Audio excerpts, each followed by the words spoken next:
I feel lonely by your side. In the middle of the night, I feel lonely by your side. In the middle of the light, I'm standing in the dark. I'm listening to you, and all I feel is love. Aggressive vibes consuming me. I'm falling just for you. It's all I get, it's all I get, it's all I get, it's all I get, it's all I get. So consume me.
I feel lonely by your side. In the middle of the night, I feel lonely by your side. In the middle of the light, I'm standing in the dark. I'm listening to you, and all I feel is love. Aggressive vibes consuming me. I'm falling just for you. It's all I get, it's all I get, it's all I get, it's all I get, it's all I get. So consume me.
Cơm chưa cả lò ơi.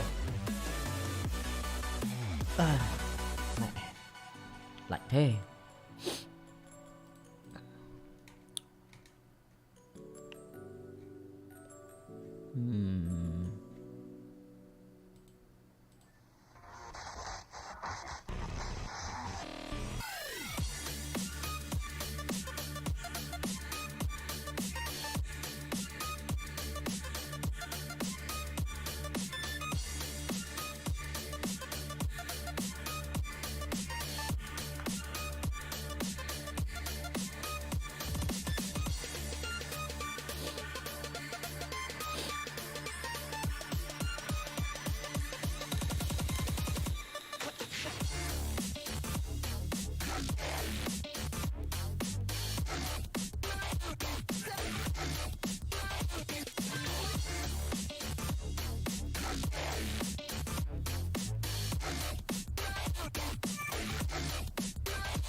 Hello Văn Đạt nhá.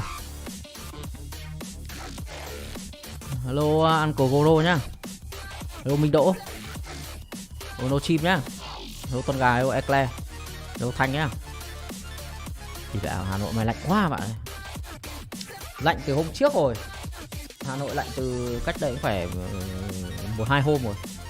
Đéo hôm nay mẹ tôi thấy hôm nay kiểu lạnh vãi đái luôn. Hôm qua tôi đi ăn cưới các bạn. Đi từ sáng sớm cũng hơi buồn ngủ. Qua về xong thì cũng mệt quá nên là thôi.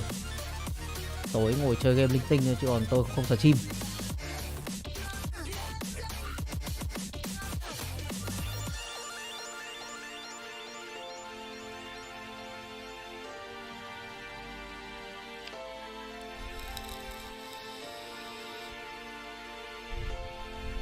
Lạnh đau hết cả đầu. Rồi. Mày tiền đình hay bị gì mà đau đầu? Bé tí nước mắt tuổi danh mẹ đau đầu. Đi khám xem người ta có bảo có phải do chơi thực tế ảo nhiều quá không? Nếu mà đúng thì bớt lại. Chứ mẹ vẫn còn trẻ mà lạnh tí mà đau đầu này là đéo ổn đó.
Xong rồi. Ai à.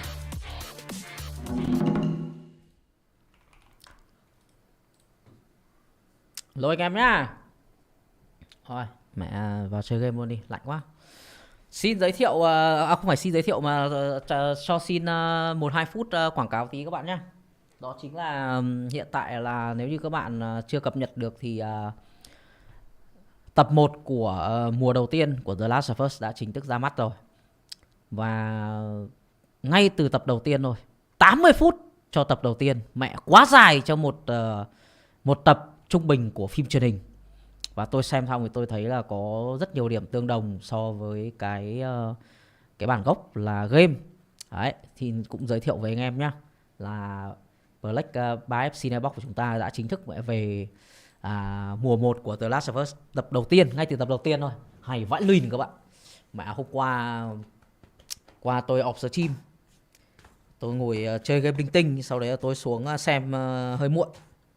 Mặc dù mệt thật đấy, nhưng mà hôm qua phải tầm 2 giờ kém tôi mới xuống nhà tôi xem tivi. Thì đúng là hay thật. Đây, tập đầu của nó đây các bạn nhá. Tập đầu của nó là 80 phút. Mẹ quá dài. Thêm 10 phút nữa là tròn tiếng rưỡi. Nhưng mà nói chung xem hay. Ban đầu thì tôi thấy nhiều bình luận ở trên mạng người ta bảo là có vẻ như là Ellie sẽ không hợp. Đấy, nhưng mà ngay sau khi, nhất là khi mà cái nhân vật cái em bé mà đóng cái bạn mà đóng Ellie ở cái bản truyền hình ấy, ngay từ cái giây phút đầu tôi nhìn bạn ấy buột mồm ra, bạn không phải buột mồm mà bạn mở mồm ra, bạn chửi bậy, là tôi đã biết là bạn này rất hợp với vai Ellie rồi. Kiểu như là không phải ai chửi bậy cũng hay, các bạn hiểu không? Đấy, như kiểu tôi so với anh Độ chửi bậy chắc chắn anh Độ chửi hay hơn. Đấy, ý là không phải là cứ mở mồm chửi bậy là hay. Đấy, nên là nhiều người sẽ nghĩ là không hợp với Ellie, nhưng mà tôi thấy mẹ mở mồm chửi bậy phát là thấy giống Ellie vãi lìn rồi. Là bạn này về cơ bản là mẹ đóng Ellie rất hợp. Đấy, thì nếu mà anh em chưa xem thì có thể vào làm một slot Black Tết ngồi cày The Last of Us, bởi vì là cứ hàng tuần cái phim này nó không ra một loạt như là Netflix các bạn nhé, mà nó sẽ ra theo từng tập, bởi vì là HBO mà. HBO thì phim bộ từ xưa đến giờ nó như thế rồi, cứ hàng tuần nó sẽ ra một tập. Đấy, thì tuần này của chúng ta sẽ là tập đầu tiên. Đấy, bắt đầu vào Tết, tuần sau vào Tết là sẽ ra tập tiếp theo, nghĩa là thứ 2 tuần sau là sẽ ra tập tiếp theo. Đấy, nó cũng như là Game of Thrones với cả House of Dragons thôi, rất là hay. Đấy, khuyên các bạn là nếu các bạn kể các bạn xem đâu cũng thế, khuyên các bạn nên xem. Đấy, còn nếu mà các bạn muốn xem chất lượng vãi lìn luôn thì đến với Black của tôi nhá. Đấy, ngoài ra thì tôi cũng mới cập nhật mẹ đống phim hành động các kiểu cho mẹ khách xem Tết, một đống này mẹ vãi lìn, phim Thành Long rồi mẹ mấy phim hành động rồi mấy phim khủng long các kiểu, đi mẹ tha hồ ngồi xem luôn. Mấy hôm nay mẹ chỉ ngồi áp phim mẹ các bạn, mệt đéo chịu được, thề luôn. Đấy, quảng cáo tí thôi, vào chơi game nhá. Mẹ hôm qua đi ăn cưới về nên là đầu giờ chiều tôi mới có mặt ở Hà Nội, hơi buồn ngủ. Tôi ngủ đâu đấy tầm gần 3 tiếng tôi mới dậy. Và xong tôi nghĩ là thôi tối nay chắc đéo giờ chim rồi, buồn ngủ lắm, ngắn ngáp dài. Dậy xong vẫn ngắn ngáp dài các bạn. Hôm nay tôi cũng định nghỉ nốt đấy chứ, nhưng mà thôi bảo sắp vào Tết rồi, mà cái game nó cũng sắp hết rồi. Mẹ có khi hôm nay cố gắng chơi cho hết mẹ đi. Xong mấy hôm vào Tết là anh em mình tìm game gì để giải trí chơi rồi. Sao tôi vào nhầm Red Dead này, chết rồi. Sorry anh em nhé, mấy hôm nay hai hôm nay tôi lại cày Red Dead. Tôi lại vào nhầm. Lỡ tay. Mẹ kiếp.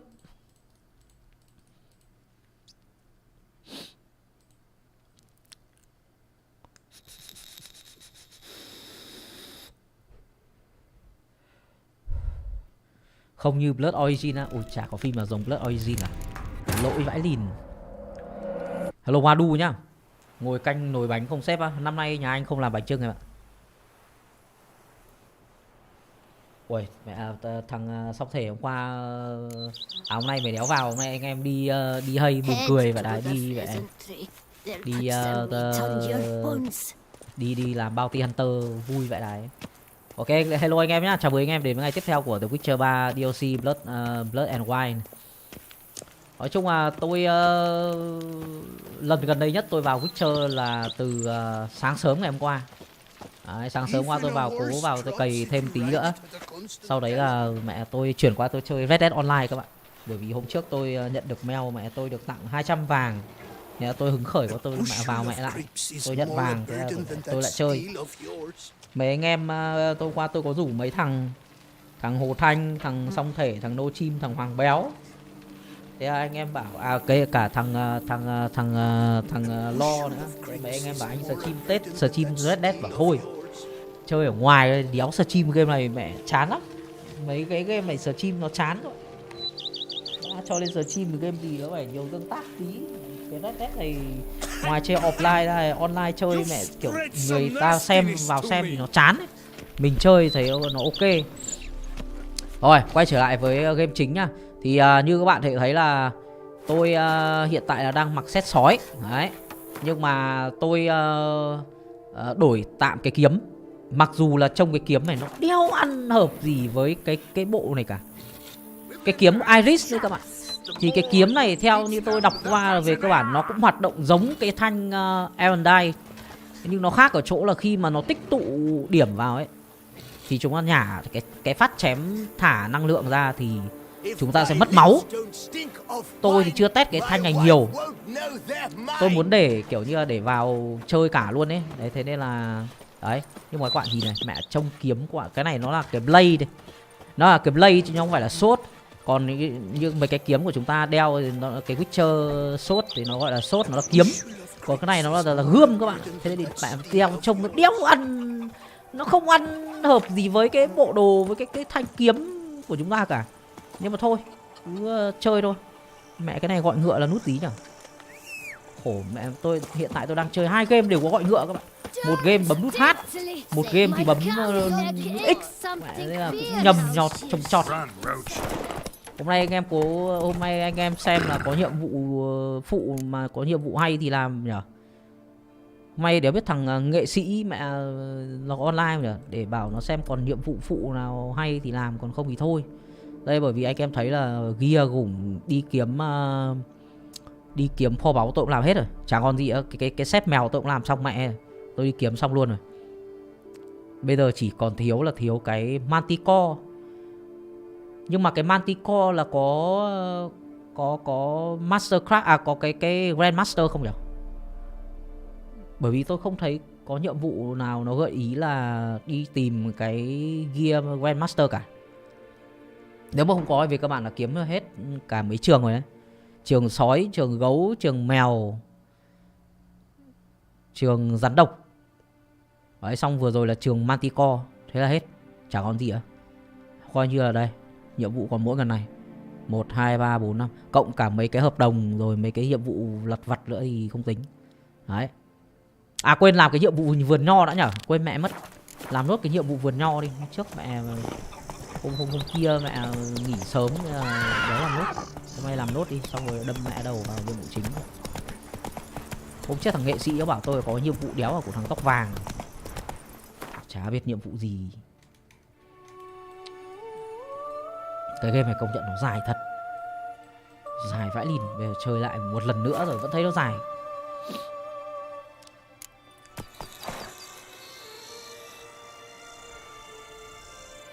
Kiếm này để hông thôi, đeo lưng nhìn nó bị lệch tông. Nhờ, hợp lý. Hay là mình làm thế nhở? Hay là mình làm thế ta?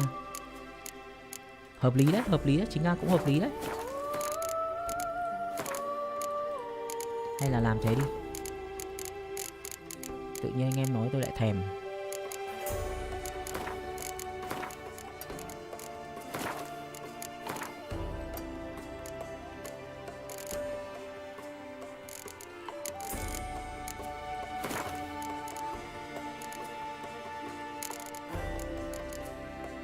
Được chưa nhỉ?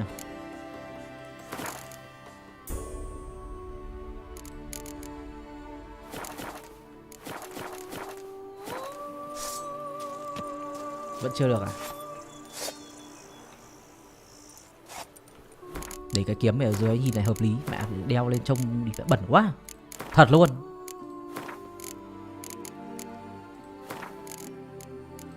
Left hip đây rồi mà ta. Left hip rồi.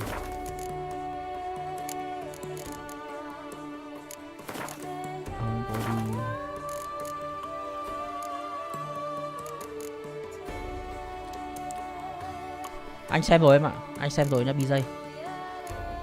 Body này.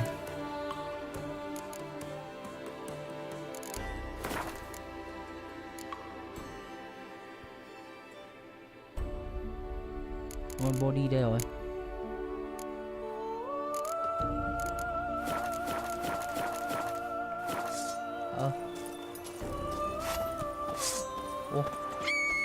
Sao nó vẫn ở trên lưng nhỉ? Dạ thề. Mỗi lần cấu hình cái kiếm mệt đéo chịu được.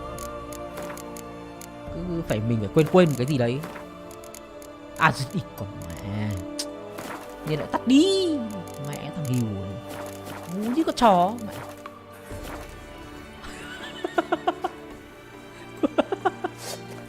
Ui, xịn vãi.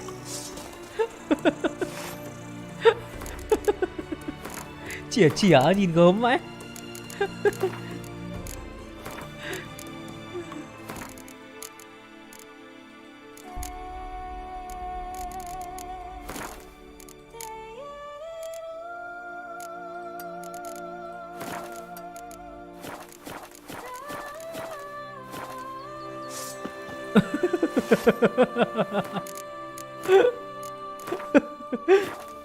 Có khi thoát ra. Trông hài hước vậy.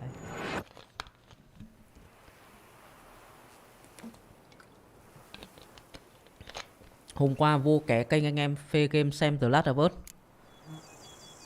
Là sao?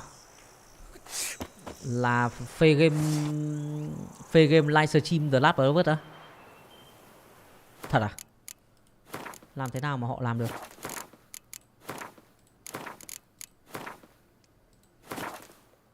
Mẹ cái này chỉnh nhau nhá. Left hip này.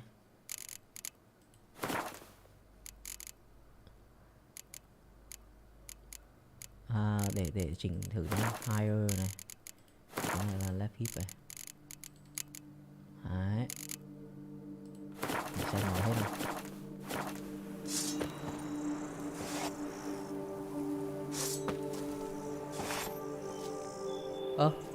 Sao vẫn còn cái vỏ kiếm ở đâu ấy? Vỏ kiếm ở đâu mọc ra sau lưng này?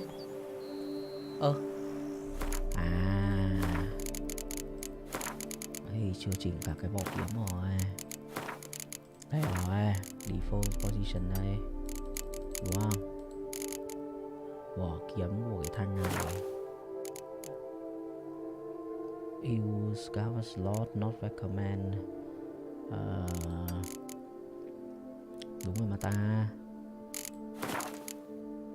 Auto push shot no. Shows body đúng rồi.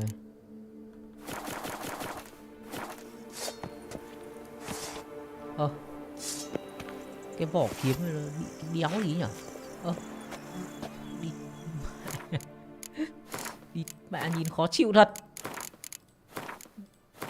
Đéo hiểu mình chỉnh cái gì nhỉ? Vỏ kiếm sao nó cứ lại bị ở chỗ này nhỉ?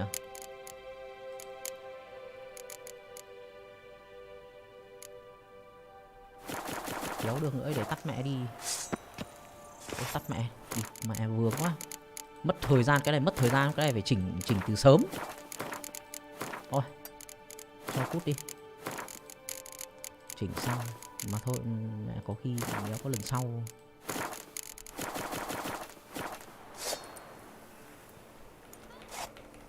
Mẹ cái mốt này lỗi thật.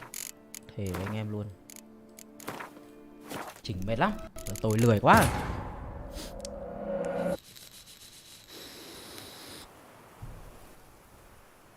Hello Gia Phong nhá. Hello nghệ sĩ nhá. Cái nhiệm vụ tóc vàng là nhiệm vụ gì em? Nhiệm vụ tóc vàng nhiệm vụ gì ấy? Cô điều ấy nữa nhá, kệ mẹ. Cổ chơi cho xong, chơi lâu quá, gần cả tháng trời. Mệt mỏi quá. Nhưng mà tôi chơi có trách nhiệm các bạn nhé. Đấy. Người ta đã mong muốn tôi chơi là tôi sẽ có những gì của game mà tôi sẽ chơi hết. Chơi full 2 DLC luôn. Không nói nhiều. Đấy, thế nên là nó mới lâu như thế. Cái DLC Blood and Wine nó dài vãi đai. Cày cũng lâu. Chào mày nhá. Chào mày nhá. Chào nhá. Chào nhá. Vào đây.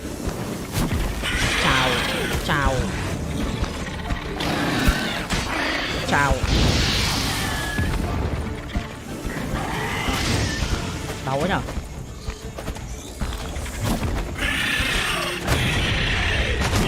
Ui à.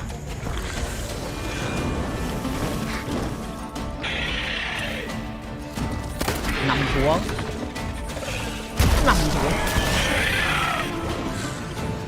Chạy đâu?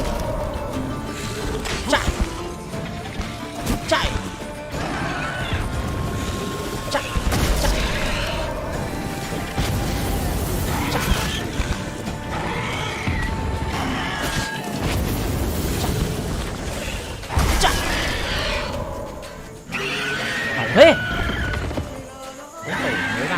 Còn đau thế.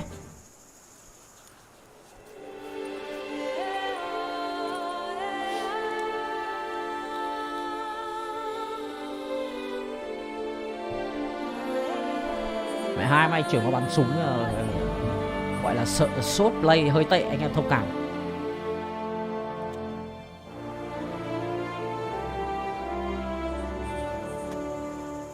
Bây giờ mình phải làm nốt 5 cái optional của cái nhiệm vụ vườn nho. Đấy, còn 4 cái nữa. Độc tố quá cao, có thể uống thêm được.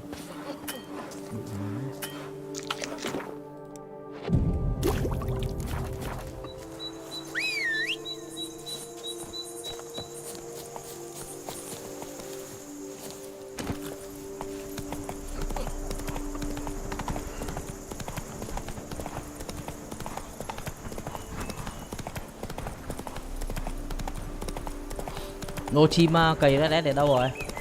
Lúc anh nghỉ mày có cầy thêm tí nào không?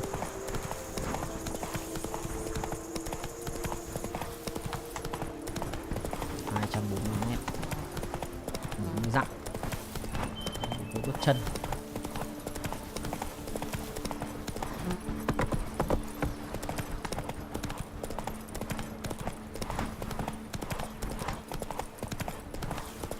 Mẹ Tết mà nhảy qua chơi Red Dead 2 mẹ chơi lại là của mình. Đấy rồi cái game. Ui, lại cái con này. Vẽ cái map này nhiều con này thế nhở?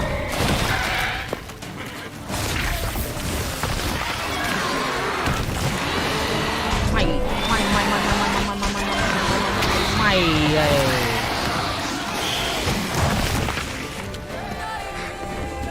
vào đây, vào bẫy tao đây. Mày không, đánh con này còn sướng hơn. Đánh con này còn sướng hơn cái con hoa hoa hoét hoét. Vẽ cái con cây ăn thịt người khó chịu ấy. Đánh con này còn có mẹ có điểm yếu mẹ. Thịt người khó chịu ấy, chết bao nhiêu lần.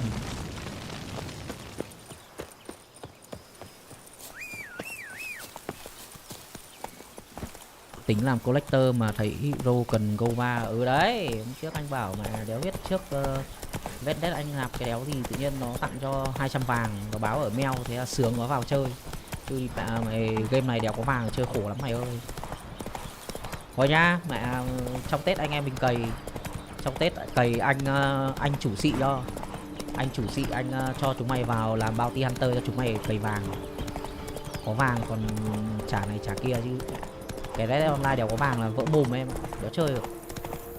Nó gần như là đơn vị đồng tiền bắt buộc rồi, ngoài tiền đô ra. Mẹ nữa.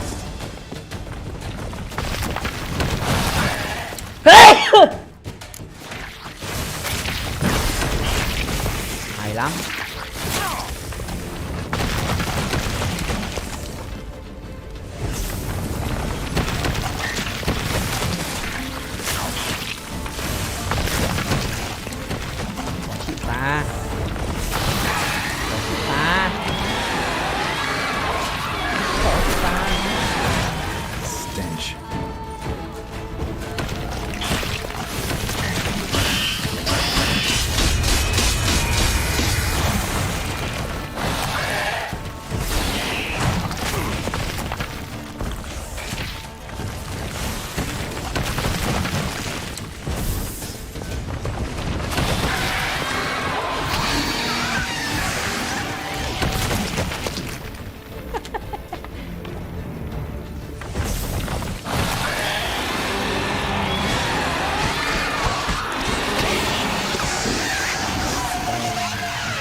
Ăn thịt rết nướng không?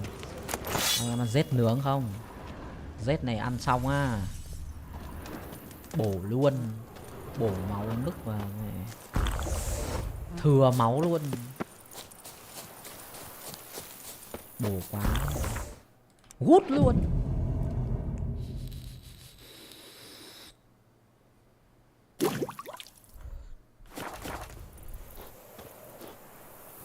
Anh em bị lỗi YouTube à? Bị sao ấy?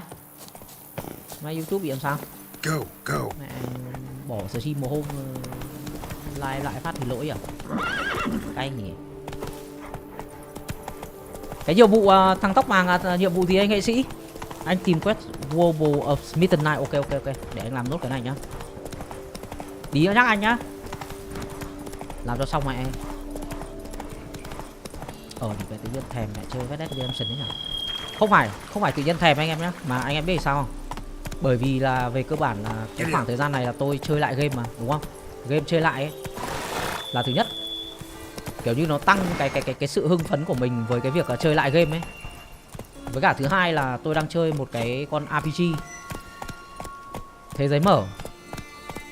Đấy, xong tự nhiên lại chuyển qua Red Dead chơi. Nó cũng là một con cũng phải cày đồ, cũng là thế giới mở và siêu rộng luôn, mà cũng góc nhìn thứ ba. Khác mỗi cái là một game là trung cổ fantasy, còn một thằng là cao bồi hết. Hai hôm nay tôi chơi Red Dead Online mà anh em. Và có tí vàng cái mẹ đời nó ấm hẳn. Mấy con này là lửa đúng không?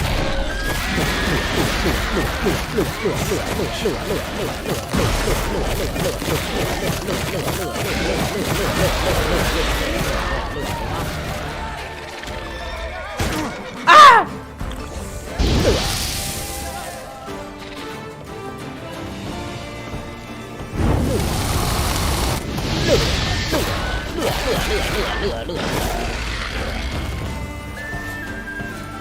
Cái tổ ở đây à? Gotta blow this up if I want to get rid of the Bảo sao intrigues. bắn lửa nãy giờ không hỏng.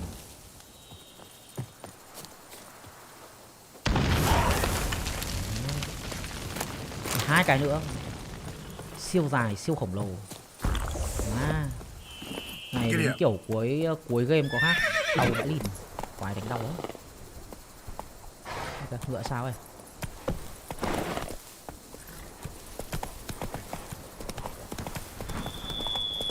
Nhìn mấy con hiêu ấy tự nhiên kiểu muốn lấy súng mà bắn.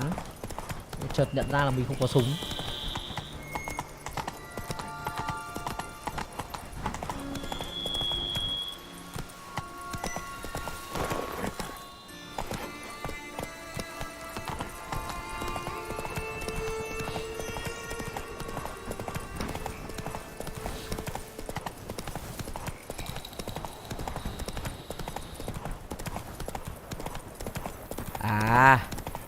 Xem Discord của phê game mà tưởng live stream lại YouTube stream The Last of Us thì kinh quá.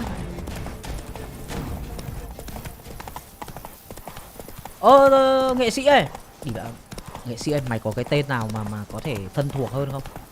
Vì mày cũng là viewer thân thuộc đối với Witcher 3 ở kênh anh ấy, thì anh có thể xin một cái tên thân thuộc để anh gọi một tên một từ thôi. Giả dụ như là đấy, giả dụ tên là Nam hay là Hùng hay gì đấy, có thể cho anh biết tên thân mật anh gọi không? Mỗi lần nó gọi nghệ sĩ và lười quá em ạ. Giả dụ tên mày nó phải kêu như kiểu Thanh Nguyễn đúng không đấy? Dễ. Mỗi lần gọi nghệ sĩ anh bị lười em ạ. Mày có cái tên thân mật đâu cho anh gọi cái. Cho anh hỏi là bây giờ nếu mà xong quen rồi thì còn nhiệm vụ nào đánh quen nữa không hay hết rồi? Hay là mình là nhà vô địch quen của từ Xong là coi như là hết rồi.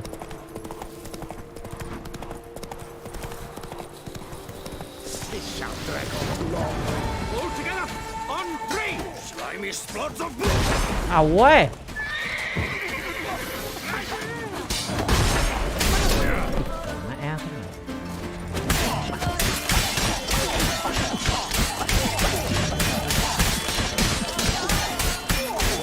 Anh ơi, cái kiếm này hoạt động vào ấy. Kiếm này hoạt động vào. Kiếm này hoạt động vào ấy. À! Ui! Ông ơi, chém mất nhiều máu đây.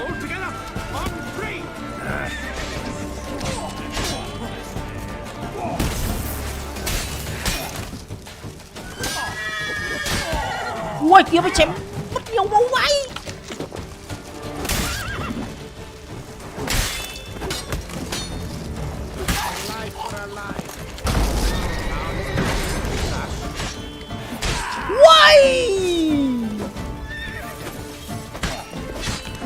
Uầy!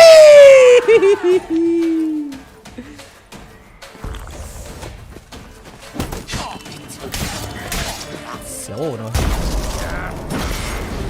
Uầy!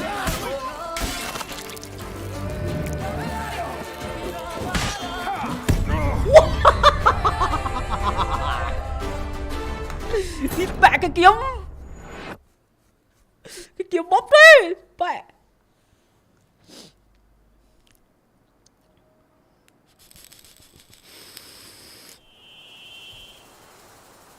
Hey ya. Whoa. Cái kiếm chó vậy.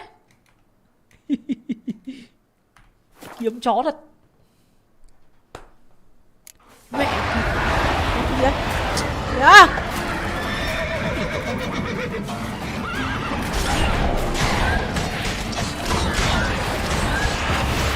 Kiếm quái vật này thì mạnh rồi. Kiếm quái vật này mạnh mẽ luôn. Đúng không? Đúng không? Đúng không hả Thanh Nguyễn? Thanh Nguyễn. Bố nó Perry chết ngay.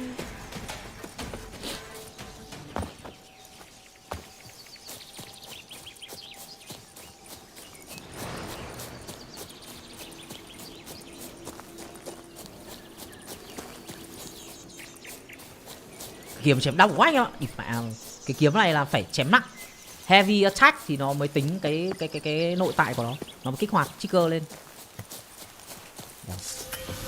Ôi chết mẹ rồi, nó sẽ kịp xếp game rồi.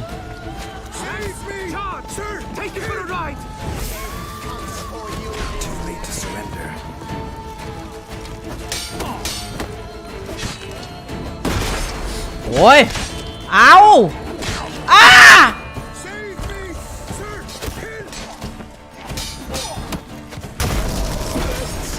Con mẹ nó chém sau lưng đau thật đấy.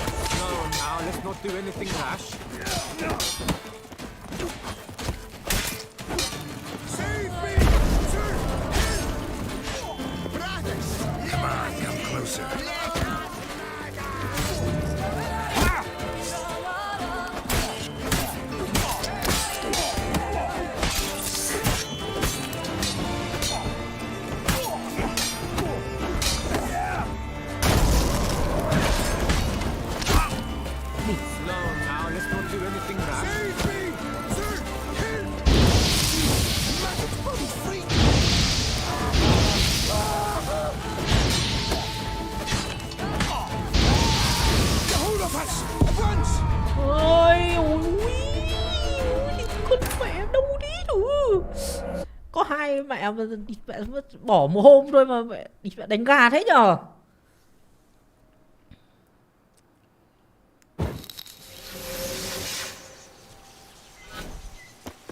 Ui ui ui ui ui ui ui ui ui cái gì không ơi. Ui ui ui ui ui ui.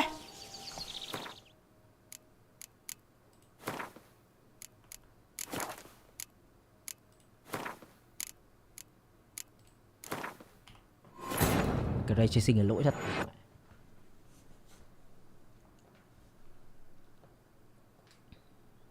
À.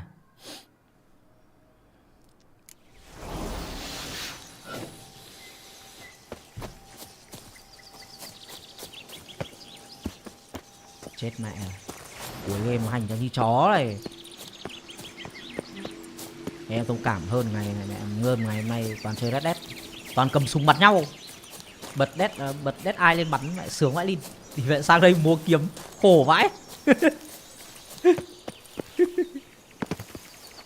Rồi, lưu gái.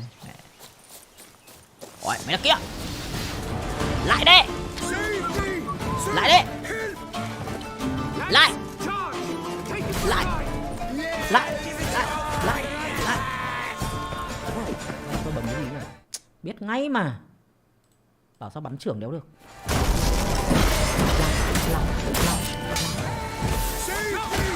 Kìa. Đi.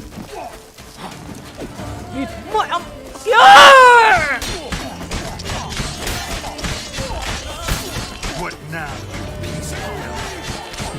Chỉ chém mày thôi. Chỉ chém mày thôi, được không? Chỉ chém mày thôi.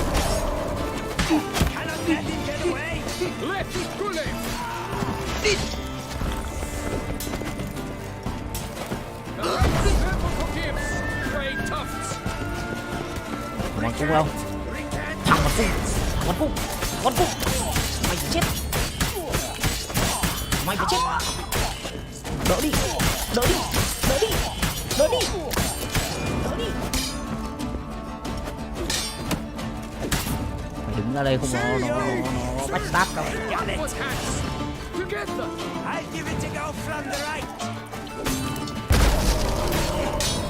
Đấy, bình tĩnh thôi, bình tĩnh,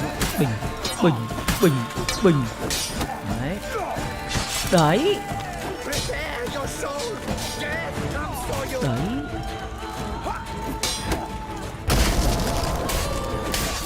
Không được chém than. Đấy. Đấy.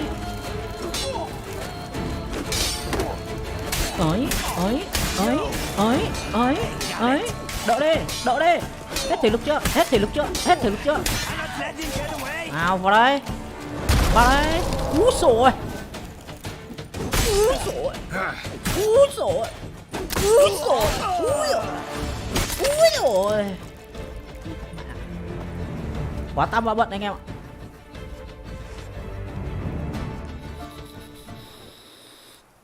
I thank you, sir. Cảm ơn anh. Were it not for Không you, có anh thì well, Thanh Nguyễn nó those cắn tôi chết. bandits were not pulling pranks. I could pound some new steel for you in gratitude, but I must first return to my workshop in Belgard. Ui trông mặt. Let's go. No time Trông to mặt lose. lác vậy.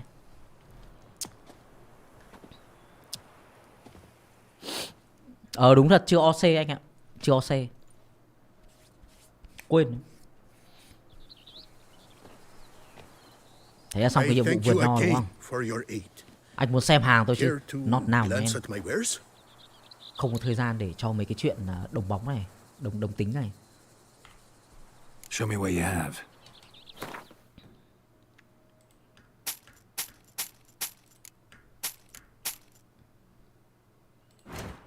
Sửa cho đồ cho tao cái. Ok.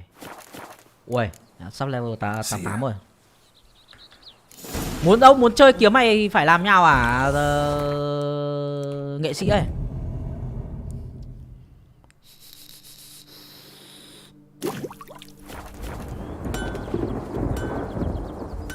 Mình phải chơi combo như nào? Đi vẽ cái kiếm mẹ vãi lìn quá, kiếm mẹ báo vãi lìn thề. Đây bây giờ đi gặp hai đứa này, chắc là xong rồi đấy. Chắc là xong rồi anh em ạ. Nghĩa là nói chuyện với cả hai đứa đều được à? Tended to Belgard's problems. Vineyard should be in as good a Phú shape à? as Ok. ever. Phú nha. Splendid. And thus, officially, by the power vested in me, I grant you title to the Belgard vineyard, and trust that you shall make good use of its grounds and resources.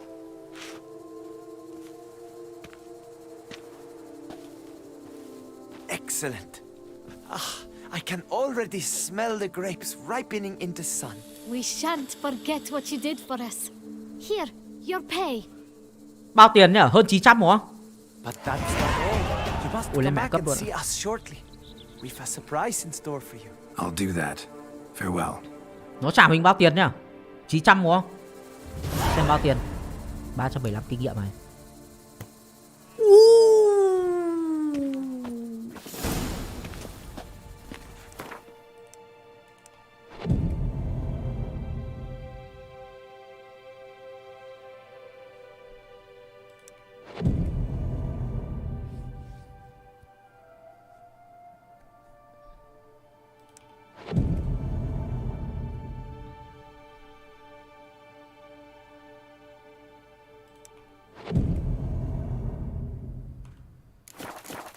Rồi. Ui. Thằng hiệp sĩ này nó cầu hôn không? Tưởng nó cầu hôn ra nó ngồi xuống nó đánh đàn. Lắm chòe. Witcher, a word. Witcher, We've a got word. something for you. It will only take a moment. I Pardon my promise. tongue, but that lost half-breed was a horrid... Đánh cái kiếm này tí rồi anh ạ. Tại tôi bắn dùng cái kiếm này mất máu nhiều quá. Oh, Witcher, greetings. kind of you to come. Matilda and I will Tao đứng đây cả 3 ngày luôn mà. Hai người có vẻ hòa hợp đấy. Cưới mẹ nhau đi. You two seem to be getting along. Cùng nhau quản lý cái vườn We nho. are. Hợp lý luôn. There came a point we Trai chưa vợ, realized gái we chưa had chồng. no grounds to quarrel. Things became altogether pleasant, And a bit spicy. Ai da? romantic. Ai da? Got it. Needn't say more. Glad things are going well for you. Thế bất ngờ gì? What's the surprise? Some new monster I need to kill? No, something far more pleasant. We've produced a Chúng tôi vừa wine. sản xuất một loại rượu. According to the best sommeliers, it Chất mùi might của just SS. as grown as S. We owe this success to you. So, if you'd agree, We'd like to name it after you. what shall we call it? Cái vườn nho à? Vườn nho vườn nho đồ tể Blaviken. Vườn nho sói trắng. Vườn nho keo đồ xứ Rivia. Tôi đéo thích cái tên nào hợp cả. Vườn nho đồ tể. À đâu, đây là loại rượu chứ. Đây là loại rượu chứ không phải tên vườn. Tên vườn là nó vẫn là như thế. Còn đây là loại rượu anh ạ, quên mất. Rượu keo đồ xứ Rivia. Rượu đồ tể. Rượu thì nghe lại kêu hơn. Rượu đồ tể Blaviken. Rượu sói trắng. Rượu sói trắng à?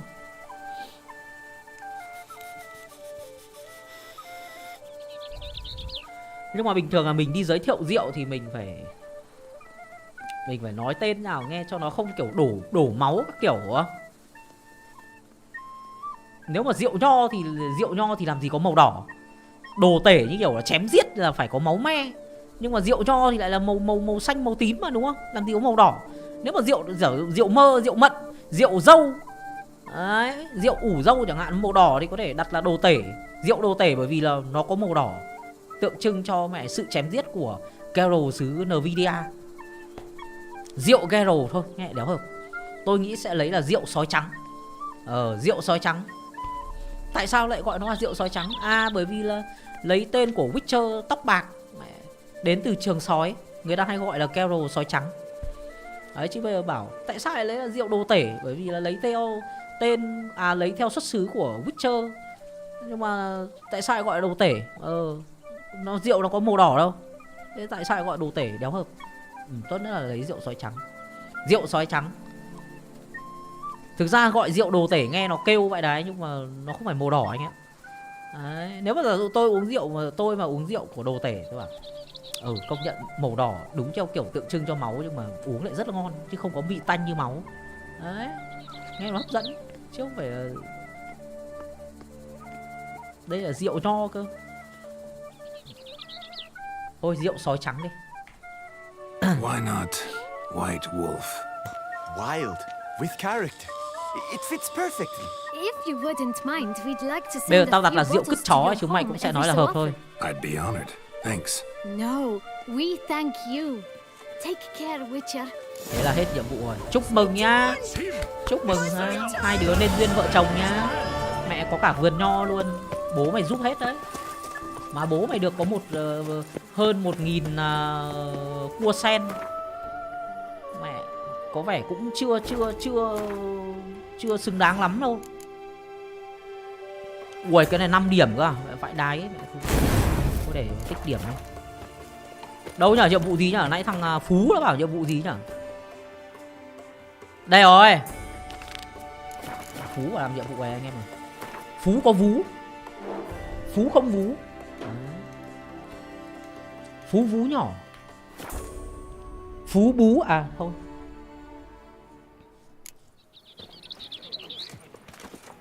Thôi để lại tóc đây. Cắt lại cái tóc kia đây. Welcome, my good sir. Need a bit of groom.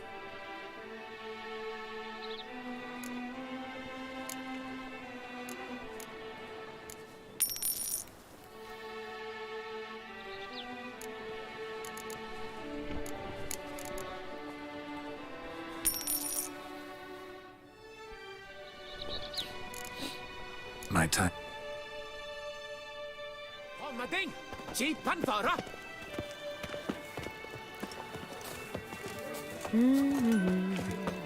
Bây giờ mình sẽ đi học bằng Hìu Lâu Me.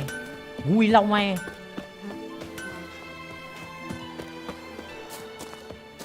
Lưu luôn phải làm. Tôi có một vấn đề cấp bách và quan trọng. Đây là thằng tóc vàng đây à? Hả Phú bé. Đây là tóc vàng anh em? Hay là tôi bị mù màu ấy? Đây là tóc vàng không? Để tôi đẩy nó ra ánh sáng em có phải tóc có vàng không? Trông có vẻ không giống Blood lắm. Phú bé ở đây là tóc vàng. Tóc này hở hơi óng óng đỏ đúng không?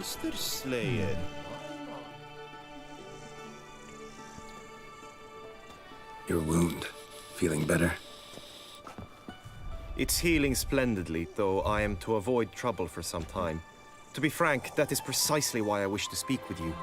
Want me to stand in for you? Take on some trouble on your behalf? That could very well be the case. You see, there is a maiden, nay, a lady. I suspect someone's cast an ill spell upon her. A curse, perhaps. Thế à? Người phụ nữ tiểu thư xinh đẹp này đã bị một lời nguyền. Không biết là lời nguyền gì. Tôi đoán được các triệu chứng á. Triệu chứng gì? Ủa sao mà ông đoán được triệu chứng gì ấy? Đột nhiên trở nên lạnh lùng, kiêu căng và xa cách. Dù đêm trước đó vừa tỏ ra gần gũi và đáng yêu.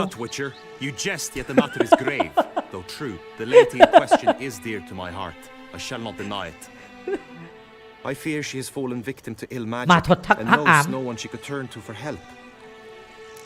Ok. Sao mày lại như thế?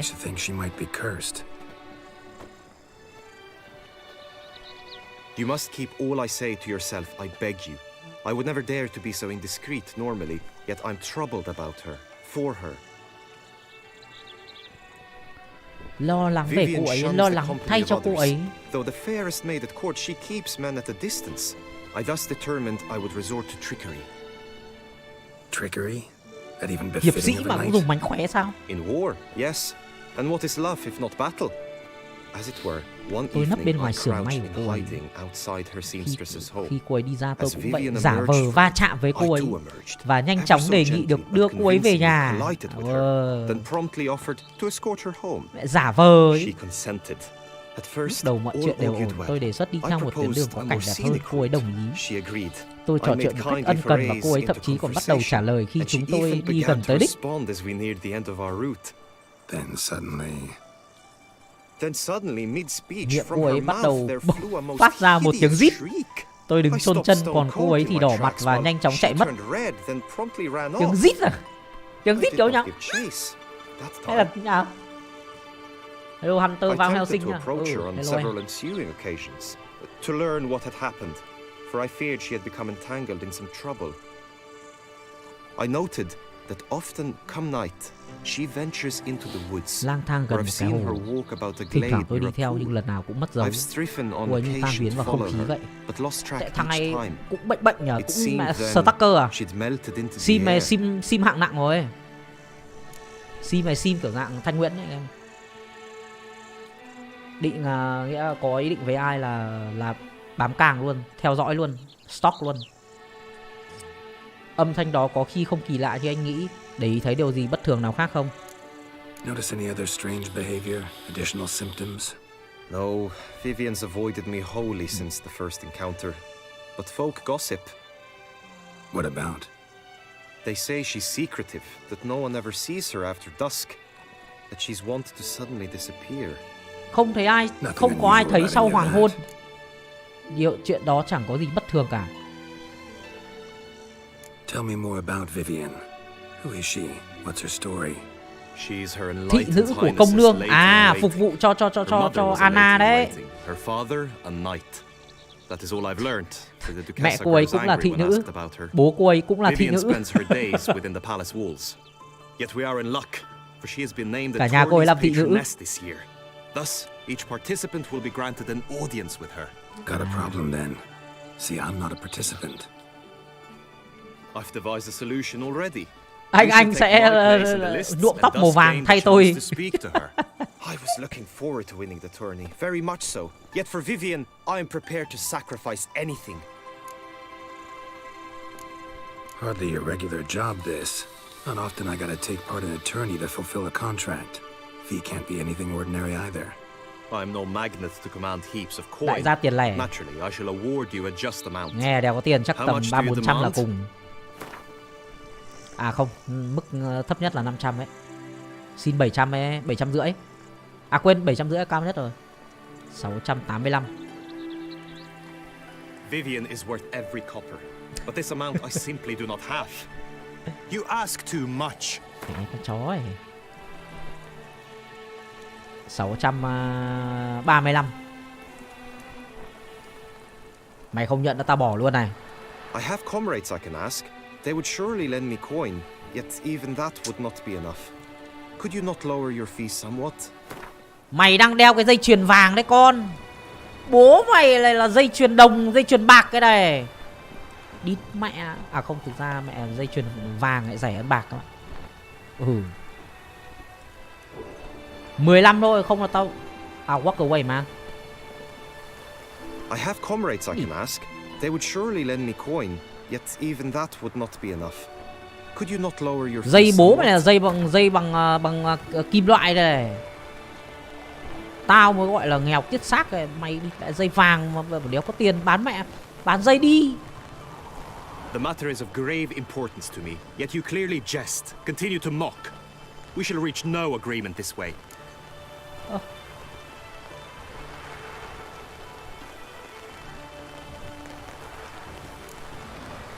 This tourney, how's it work exactly? It is the year's grandest and most important contest. Knights from all corners come to face Rẻ off for thế the rồi. grand prize, and more importantly, for glory. A demanding test of knightly prowess in horsemanship, marksmanship, and fencing. I qualified for the first time, had great hopes of winning. Yet, Yeah, I get it. Anything for Vivian.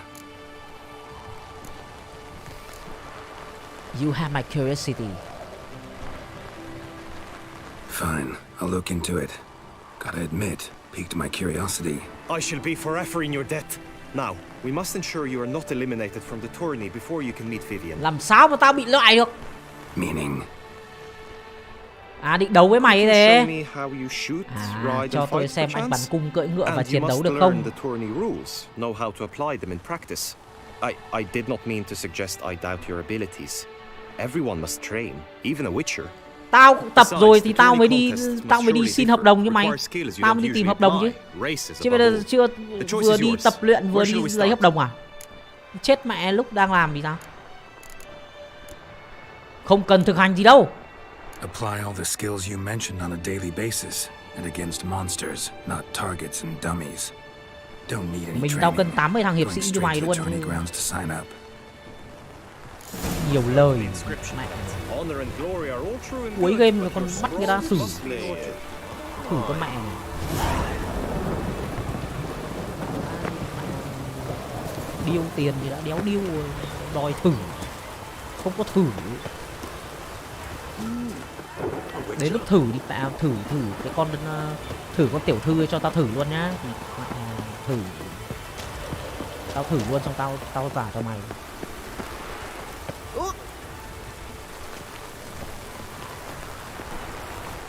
Tôi ghét cái từ thử anh em. Vermentino and Coronata have Tôi rất ghét cái từ thử luôn. Just Belgard.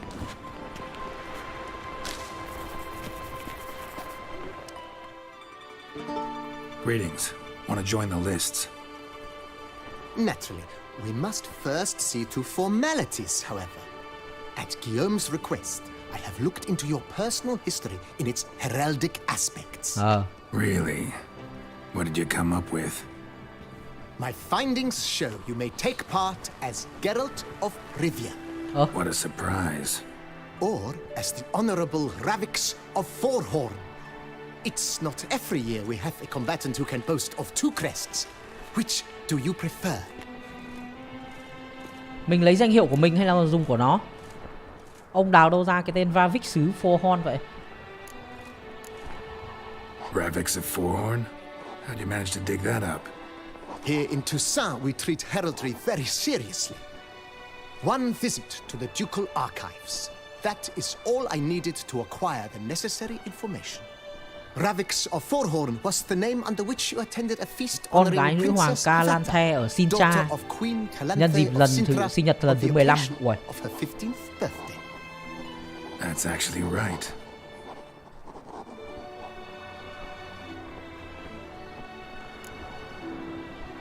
ông biết gì về tôi? Kinda curious what you could have learned about Geralt of Rivia. In the year 1267, a certain Geralt, a member of the Witches' Guild, was knighted by Queen Meve and dubbed Geralt of Rivia. This was in honor of his distinguished service at the Battle of the Bridge, said structure spanning the Yaruga. But I wager you know of which battle I speak. Yeah, those were the days. Kahir and I led a fistful of Nordlings against an entire Nilfgaardian battalion. Won that battle just because we absolutely had to cross the river.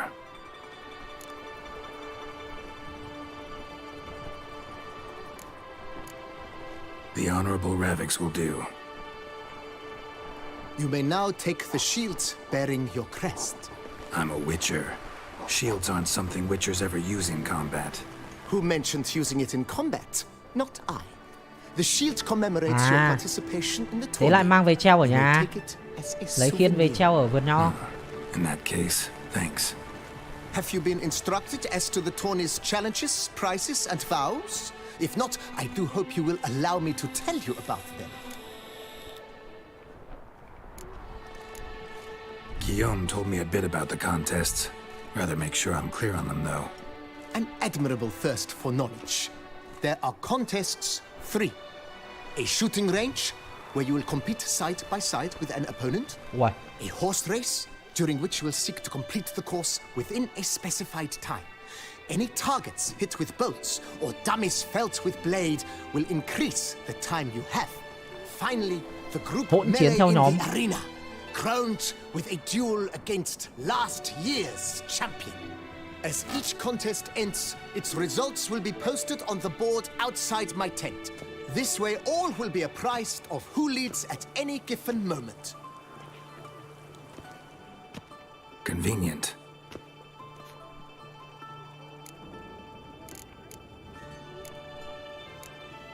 You say something about vows?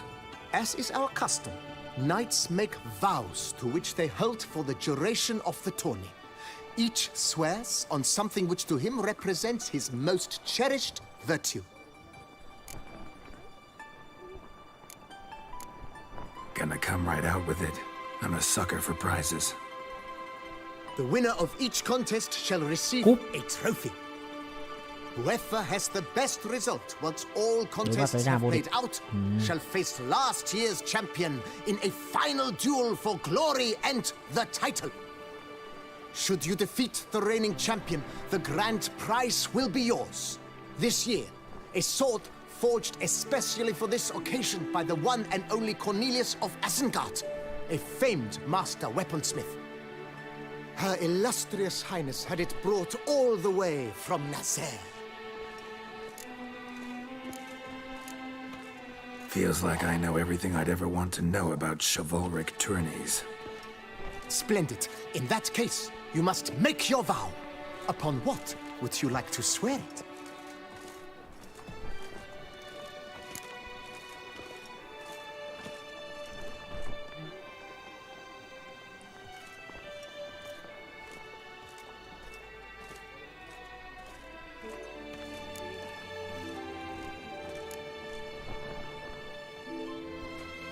I swear on Her Grace's illustrious garter to respect the chivalric virtues in competing. May the gods succor you in your endeavors to overcome. Sign here, please, then fill out these forms. That is all I need from you. Now, as arranged by Guillaume, you shall be fitted with appropriate armor for the tourney. ui, mặc bộ giáp to thế à? Shiny. You have also been assigned a tent for the tourney's duration. Có It lều stands riêng. near the arena. Good luck.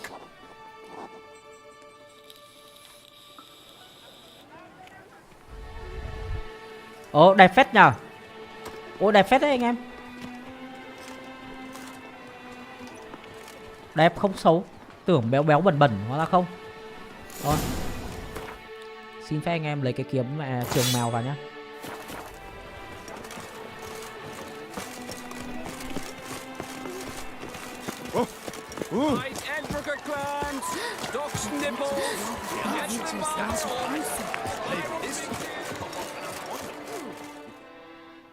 Đẹp ấy, chứ không xấu đâu.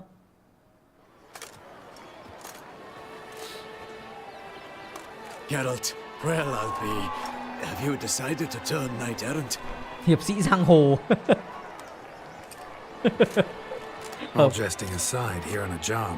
You in the 22? Am I? Ha! I shall square off against Đấu với Fan thành I Art. saw him just moments ago. Một kẻ He rất dễ nervous hoảng loạn. wreck. Hắn đang nhồi Stuffing feedback vào his mũi, nose đang chơi đồ with anh em ạ. fish stick. Đấy đấy, chơi đồ, chơi đồ, chơi đồ. That would aid his determination. Guessing that's against the rules. But who's to tell the Nilfgaardian what to do? Listen, Geralt. I have a tip for you. The timing of your marksmanship duel is such that you shall have the sun in your eyes. Vãi. Makes no difference to me either way. Nor will it give you any pleasure. Since, as it is, we must both À. play me in a round of Gwent. Should you win, I shall Yes stop man. To me, a southerner, the Đánh sun luôn. is no hindrance. Đổi luôn. Cho tao đổi chỗ. Tao cũng ghét Never mặt turned trời down a chiếu vào round mặt. of Gwent. Tôi chả nghĩ là ai thích cái việc mặt trời chiếu vào mặt cả. Ngay cả kẻ Witcher.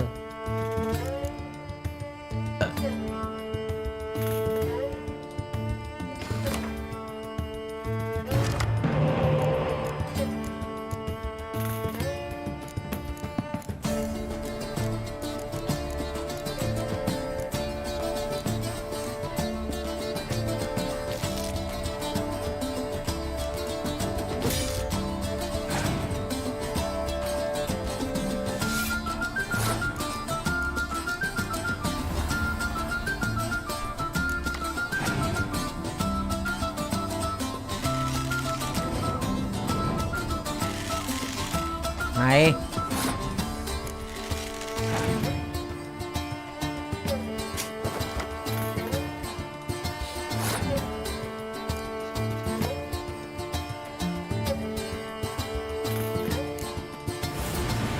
Chết mẹ, dùng nhầm rồi.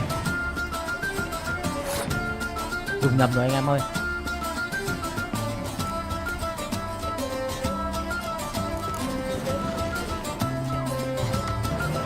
Ê.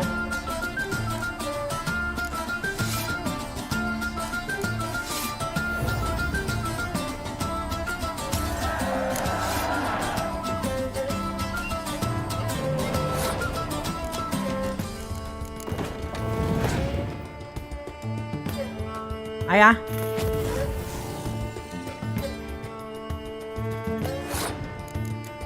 Bố con lợn.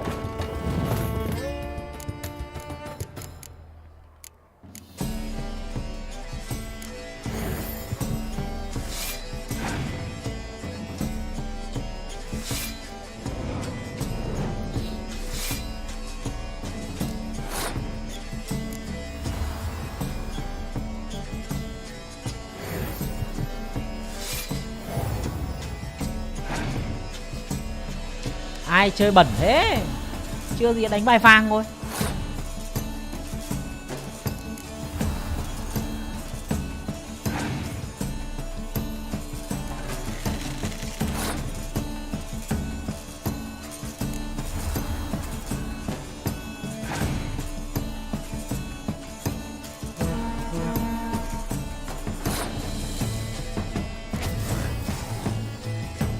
Thua chưa? Cho mày gọi thoải mái.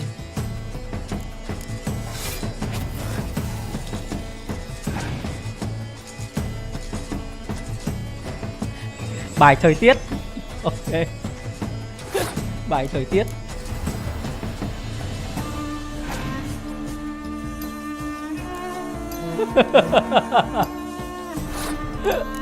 Ôi, ra ánh nắng mặt trời nhá.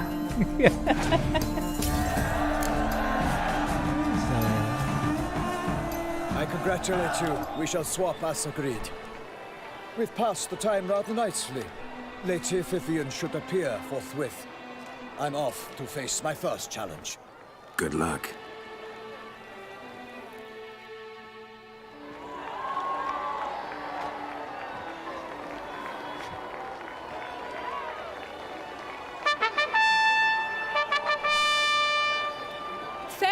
knights, I salute you. The honor and duty of tourney patron have fallen to me this year. Fight honorably, so that I may bestow upon one of your number the tourney's grand prize. Xinh à? You have sworn your vows. You have readied body and soul. The time has come to test them.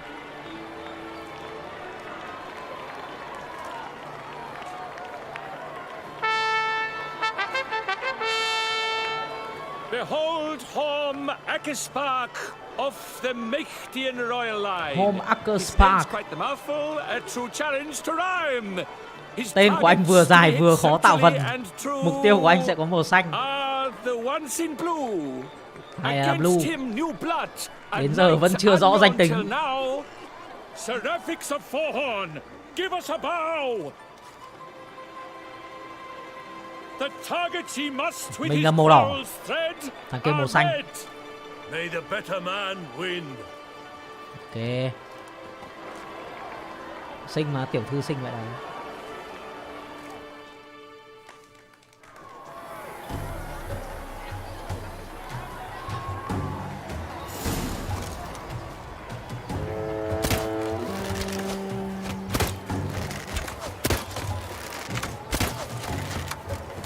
Brave Seraphics has hit over one half of his marks. Will he manage to prevail? Are these glories first sparks?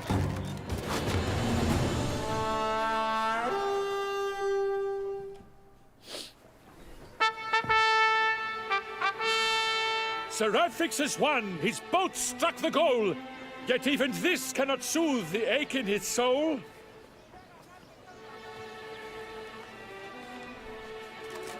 Uầy. Your prize, sir. A crossbow adorned with your crest. I congratulate you. Mẹ biết thầy lấy tên Carol thì là có biểu tượng của mình rồi.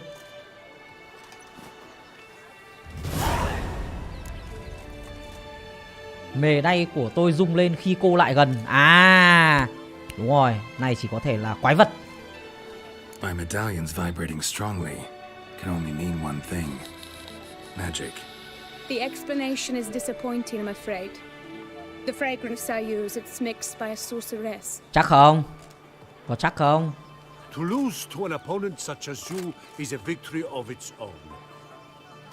Accept my congratulations as well. Nhãi nhép, tôm tép đi ra. Không thèm chấp. Good work! In the interim, I managed to determine which tent Lady Vivian occupies. Perhaps you could find a clue within it. You're right. Vivian's cursed in some way. Sensed it when she opened the tourney. In that case, we've no time to lose. Let us go. Nhưng mà tôi muốn đấu tiếp mà. Không được đấu tiếp à? Yeah, let's go now.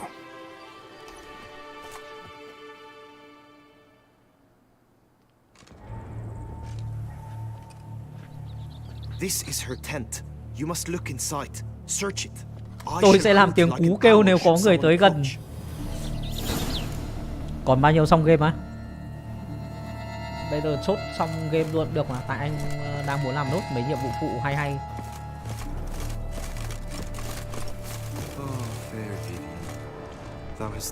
Mình phải vào trong này mà.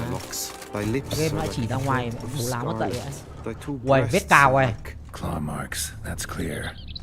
Not sure what beast left them, just that it's big. To này là của con gì nhỉ? Jar of concealing ointment. Dầu ẩn thân. Powerful magic at work here. Còn đây là gì đây?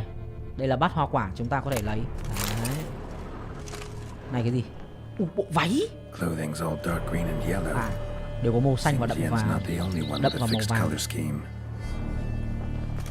Phải Thanh Nguyễn là hít lấy hít để đúng không? Cầm lên độ.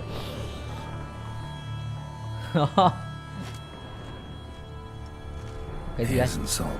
Muối. Used to make compresses. Someone approaches. Quickly. Sao mày bảo mày làm tiếng cú? You were supposed to hoot. We shall speak later. We must return to the tourney now. It's time for the Đấy, second đi contest. thi tiếp anh em ơi, đi thi tiếp. What seek you in my latest tent? Inspiration, be gone from here. Giống hai thằng bệnh hoạn vậy này. Chui vào lều của con gái người ta.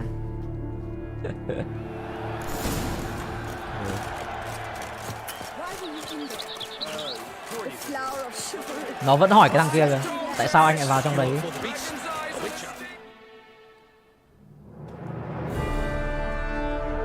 Behold, gallant knights and ladies decorous, gaze at the host assembled before us. Look upon chivalry's best and most storied. Come from far lands, here to Từ seek những miền đất xa xôi, họ tới đây để tìm kiếm vinh quang. Để lắng nghe tôi đọc to tên họ, danh hiệu và sự hiện diện.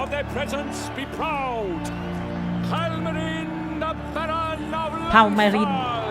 Ui, con này đẹp ấy, con ngựa này đẹp ấy. Linus.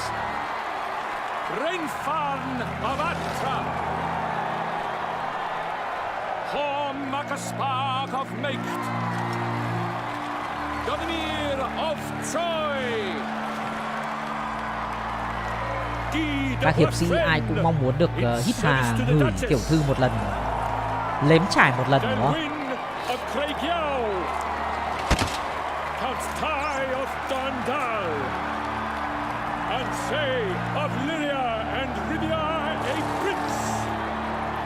Thằng này cũng ở Rivia này.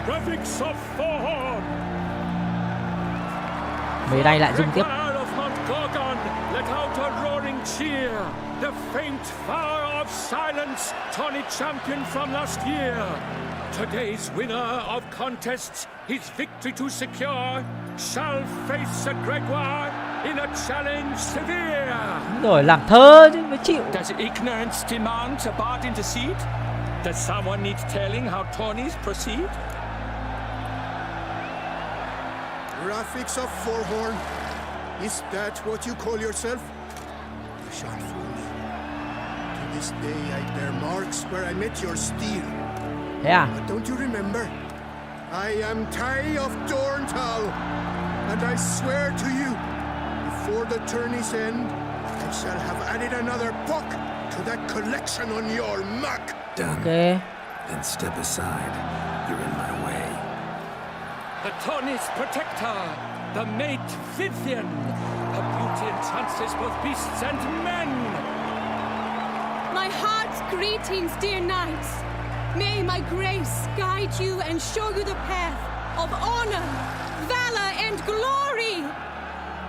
Accept my wishes of good fortune, sir, and devote all your strength to the tourney, and only it. Nhắc mình chỉ giải đấu mà thôi. Swift be your flight. Ladies and gentlemen of lineage illustrious. Thằng kia to thế. Thằng chắc phải 2 mét. Yeah. Thằng hiệp sĩ này chắc phải to 2 mét. What a sight to behold, what a lark, what a tale.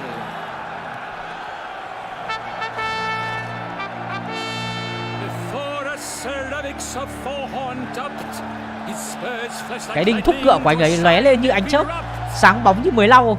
Khiếp. You flat me, man. Holding down an attack button will trigger slow motion mode.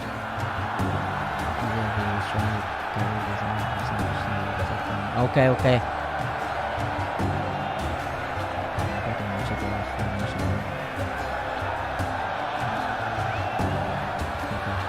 Nghĩa là combat trên ngựa thì chúng ta sẽ dùng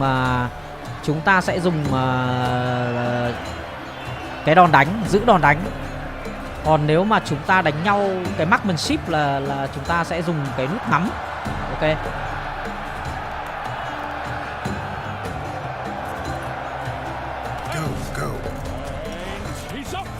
Cái này làm nhau.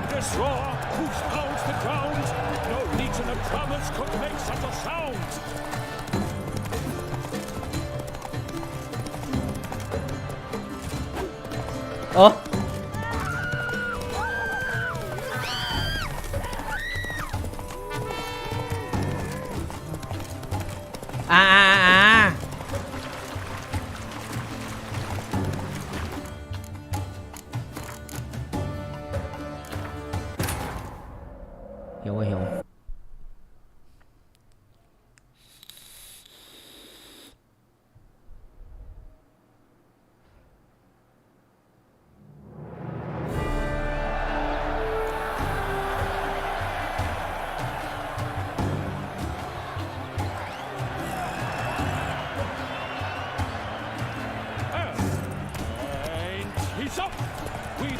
fierce roar, whose pounds the ground. No legion of drummers could make such a sound. Sharpen the swords.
Good luck on the path.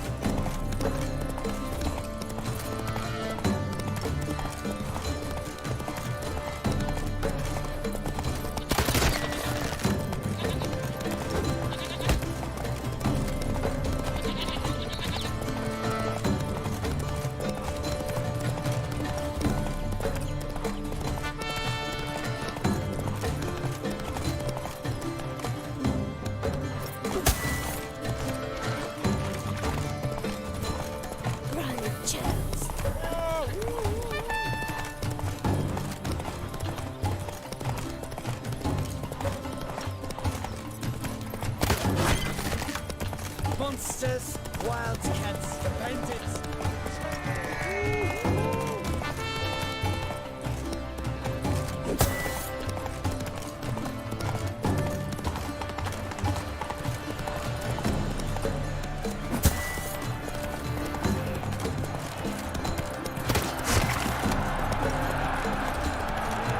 So close! Will he last? Endure and keep pace?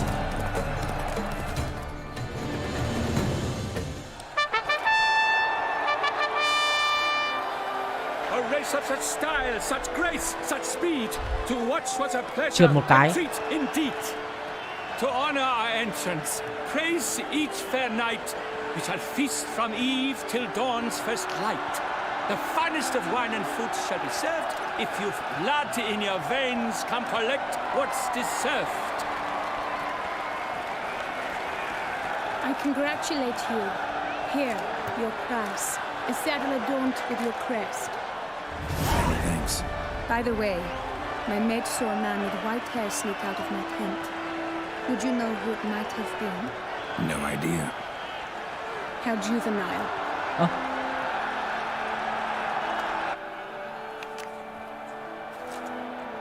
Congratulations on your win. In stellar style, no less. Ah, I no longer regret I was not able to participate. Almost. We must drink to this. Come with me to the feast. We shall await Vivian together. Lead the way. Hello Paulo nhá. Sau quả cưỡi ngựa này thì anh nên thay đồ để nhận bóp, chứ quét sau 5 năm nó không cho thay đồ đâu. So, 5 năm quá khó. Her beauty's striking. That is not what I asked. Still too early to say anything I'd be willing to stand behind. Managed to figure one thing out. She uses powerful magic, masking illusions. Do you mean to say she might in truth look different than she seems? Only guessing right now. We've still some time before Vivian arrives. Let us drink. Sorry. Bố mày đang thi đấu uống cái đéo ấy. À, đi phải mày đúng không? Dropped something. I demand satisfaction. You've insulted me twicely. Lần này sẽ là lần thứ 3 và sẽ là lần cuối cùng. You refuse to duel? Then I shall show you how I treat cowards. Mệt về mấy thằng chúng mày thế nhở?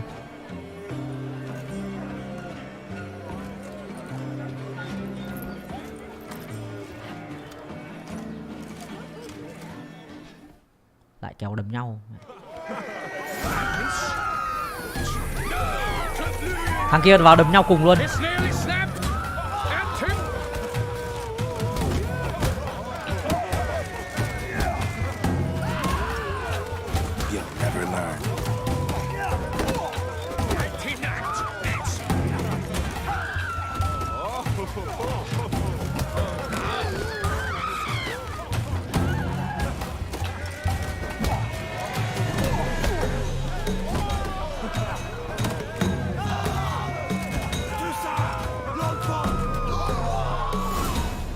Toét. 3-0 tie. Might want to give 3-0 some rồi. serious thought to whether you want to face me for a fourth. I shall kill you, freak! You got your chance, sir. You failed to seize it, and now you must leave. We shall meet again, mutant. Mẹ 3-0 rồi vẫn muốn đánh tiếp. Xong rút kiếm ra chém nhau luôn đi. Để cho nó lần thứ 3 cũng như là lần cuối cùng luôn. Mày lấy cái đầu nó luôn. Mang 2 cái tai về cho chó gặm. Vừa bảo không uống xong lại uống à? Đấm nhau xong uống rượu. Đúng là đàn ông Giga Chat. Mẹ con này nó cứ lanh quanh đây. Nó ra thông báo anh em. Tưởng nó cứ đến gần chỗ mình nó làm cái gì. Who embody the chivalric virtues in your lives. Strive for greatness. Yet, after a time of combat must come a time of peace and respite. Đấu được 2 trận phát trời tối luôn. I invite all who fought in the tourney to this feast held in your được dự tiệc anh em ạ. Honor. And should any among you crave solitude, private tents await you nearby. Có nên tham gia tiệc không nhỉ? Melee shall take place on the morrow. Nó cho mình chọn tham gia tiệc hay không à? Glory shall be within grasp for each and every one of you. The best among you shall have the honor to face our reigning champion, the famed Grégoire de Gourgon, victor of last year's tourney. To vãi. Thai giống như The Mountain ở trong trò chơi Vương Quyền nha. To vãi lìn, mặc giáp. Đéo biết mặt mũi trông nào.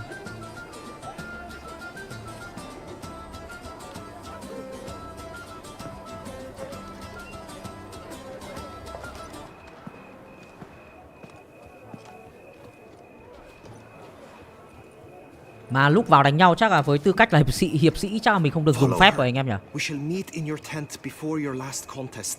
You must help her.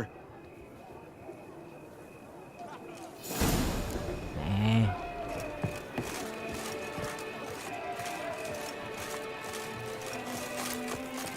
Tối thế.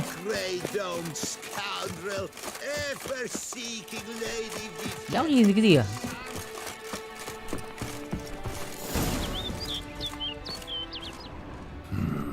Strange. Was sure I'd find her here. Nó đi đâu rồi nhỉ? Flew off. Worth going after.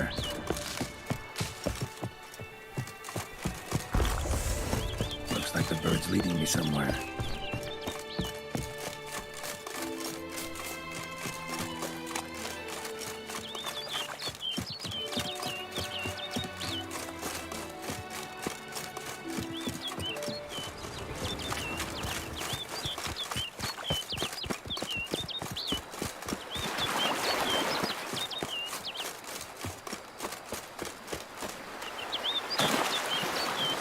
Chó chết này mày tao đi đâu ấy?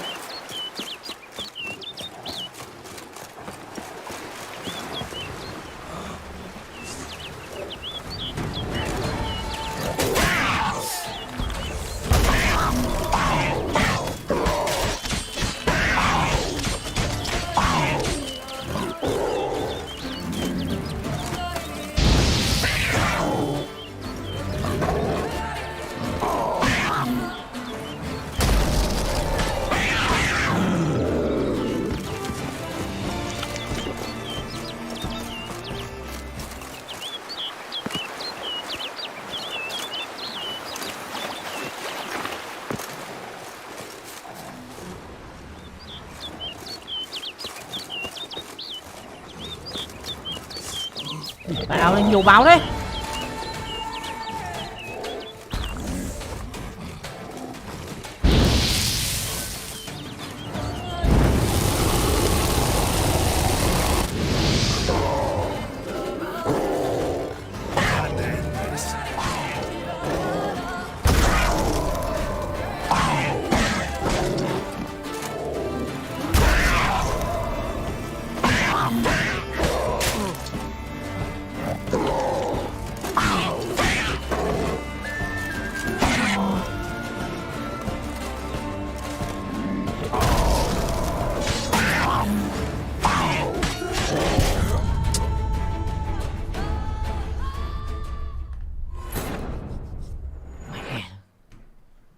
Con báo ấy khỏe có thế.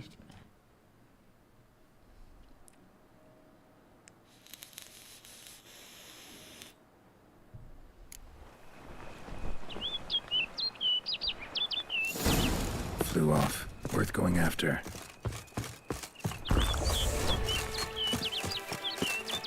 Looks like the bird's leading me somewhere.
Má báo rình rập ở đây kinh vãi.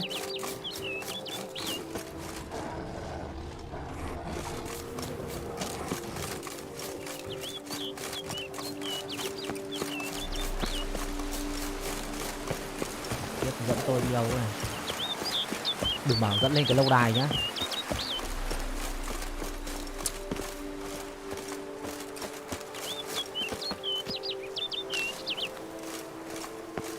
Rồi dẫn lên lâu đài rồi.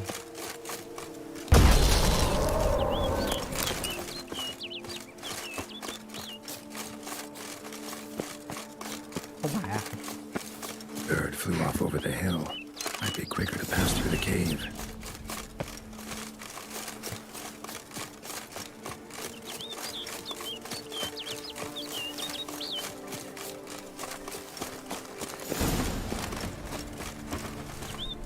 Cái gì đấy? Hack à? Water hack à? À, white.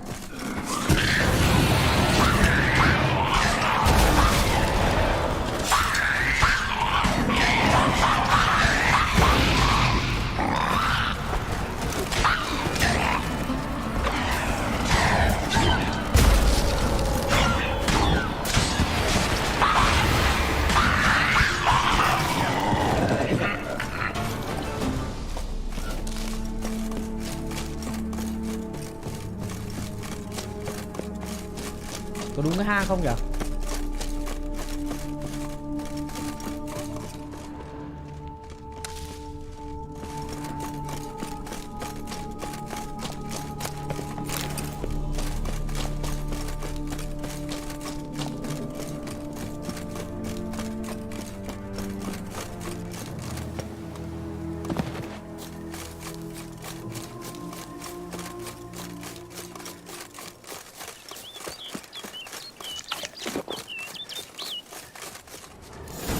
Mất dậy.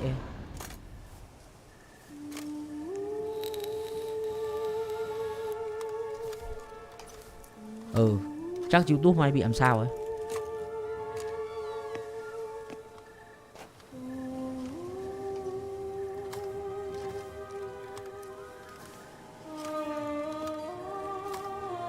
Witcher.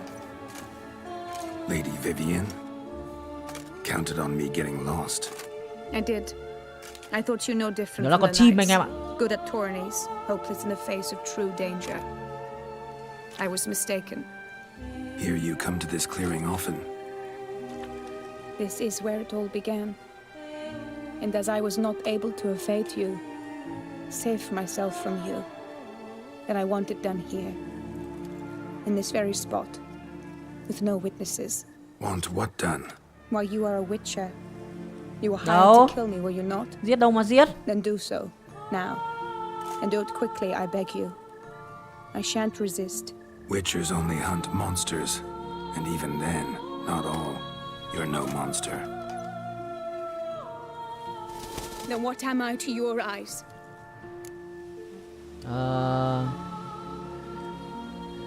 Dùng má trông cũng được vãi lìn đấy nhở. Why should I guess when you could tell me yourself? If you've no contract on my life, why take an interest at all? Did Guillaume put you up to it? Is that why? He wanted to help you. Asked me to do him a favor. Frankly, if I can do something for you, I'll do it, willingly. Why should I trust you? 'Cause the Duchess trusts me? 'Cause I'm a freak, too? 'Cause cases like yours are my bread and butter? Take your pick. You shall not turn on me. Use what I say against me. You shall not tell anyone? I will be discreet. I swear this on the heron. You mock me. No, it's just... You want reassurances. Too many. If you want my mocking help, me. you've got to trust me. Won't peep a word to anyone. Unless I decide someone needs to be let in on your secret. So be it. I shall tell you what my mama once told me. When she was with child, expecting me, she and my father spent much time together near the wood, here in this clearing. Mama loved to listen to the orioles sing. She would stroke her belly and say, "My daughter should be as beautiful Xinh as đẹp that như loài bird. chim. Such is my wish." But a creature dwelt in the wood who envied my parents their happiness. One day it appeared before them to say the whole wood belonged to it, and they had dared to delight in something that was not theirs. It demanded payment. And when my parents said that they had nothing, it claimed their unborn daughter as its own. Ngu thì phải. Parents ever describe the creature? They called it a nymph born of the deep woods, with no mother or father. But I was too young, too distraught by the curse's onset to ask after details.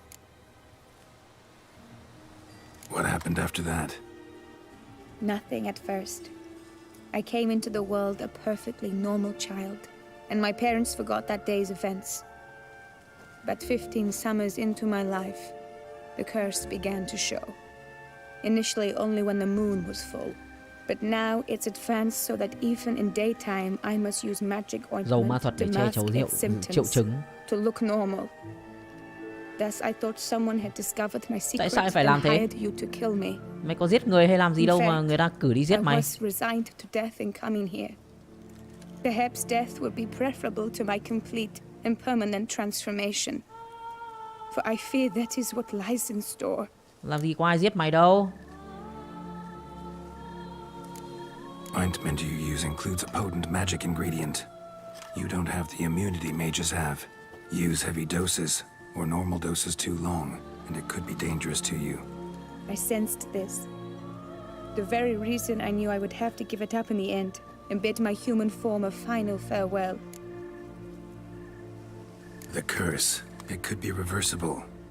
Once ran into a baron transformed into a cormorant, ostensibly for good. Managed to cure him completely. And you truly think you could do something like this for me? Hy vọng thế. Can't guarantee a thing. Tough case yours. You were cursed before birth. That alone complicates things. Also, you claim the curse is increasing its hold. Symptoms are progressing. Could try transferring the curse onto someone else. What? Out of the question. I shall not allow it to ruin an innocent's life. Is this the only method you know? Only one that's completely safe. So there is another.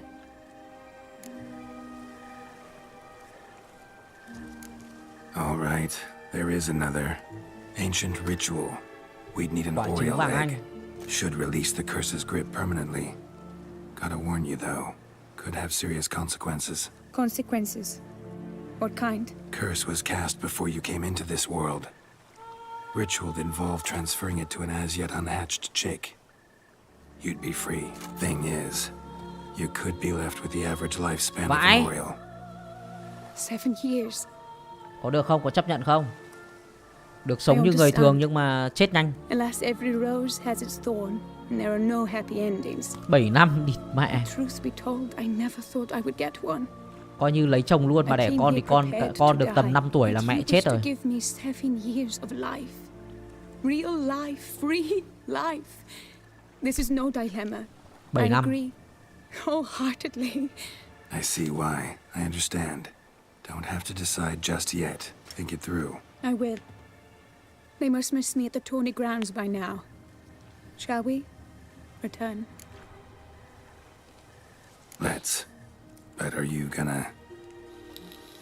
Yes. I cannot appear there all in feathers. Pardon me for a moment.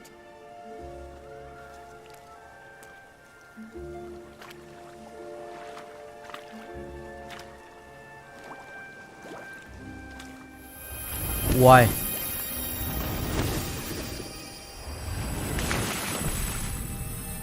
Thế cứ đêm nào cũng ra đây. Đêm nào cũng ra đây tắm sông. Trông như tắm tiên đấy.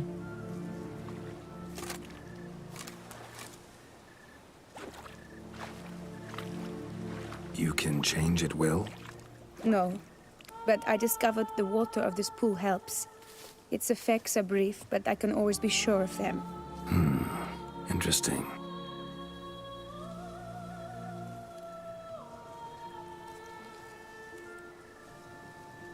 Come. Này là do bố mẹ gáy to quá. Mẹ ảnh hưởng hết cả đến đứa con. Đứa con chịu hết. Did you learn anything? Yeah. Then speak, man. Can you not see I'm out of my mind with worry? What ails her? She asked me not to talk about it. But I want only the best for her. Perhaps I should be chắc able không? to help or, I don't know, console her An at the ủi. least. Tao không nghĩ mày có thể an ủi được trong cái trường hợp này. Một lời nguyền mạnh mẽ đã giáng xuống cô ấy. Xin lỗi nhưng đã. Cứ nói cho thằng ấy biết xem nào. It is a thằng này nó curse. đáng được biết. One that's transforming Vivian into a bird. Her condition's getting worse. Gods! A curse that is a worse affliction than disease. What now? Can you help her? That'll depend on her. I'll try if she asks me. Significant risks involved, though. Shortening her life to about another 7 years included. What? This is not what we agreed. Thế mày nghĩ tao là cái gì? Tao là chúa, đấng chúa trời à? Đi mẹ. Doesn't matter what we agreed. It's Vivian's decision. She can either try it or not. Of course. But I could not live in the knowledge it was I who brought an ill fate down upon her. Heard of one other method that could work. Curse could be lifted via her reflection, say in a pool of water. Thing is, we'd need someone who'd willingly assume the burden of the curse. Take it on in her stead. You mean become a bird themselves? Theoretically. See, curse grows weaker once it's transferred. Might end up as just an appetite for seeds and worms. All outcomes are on the table, though. Death included. I am prepared to sacrifice. Give my life for her. Just as King Fridank's knight did for the beautiful Queen Sero. Knew that already. But are you prepared to Nuốt swallow sâu bọ bugs for từ the giờ rest cho of đến your cuối life? đời không? Yes. Yes gì nhẹ thế, như ăn Which method do ỉu you xìu như believe cơm to nguội be ấy. best for Vivian? Don't know yet. But you have some notion, have you not? Do not tell me you seriously consider drastically shortening her life when I stand prepared to shoulder the burden.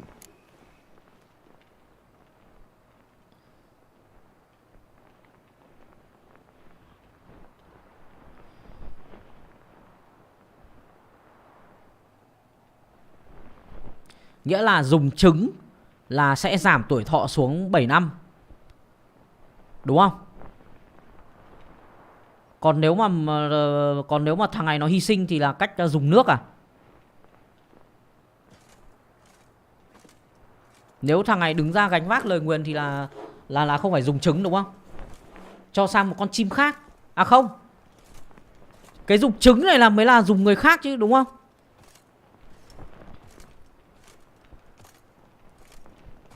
À đây à? Ngắm gái khỏa thân mà cũng chảy nước mắt. Đẹp quá. Trời ơi. Wow. Dùng cái nào nhỉ?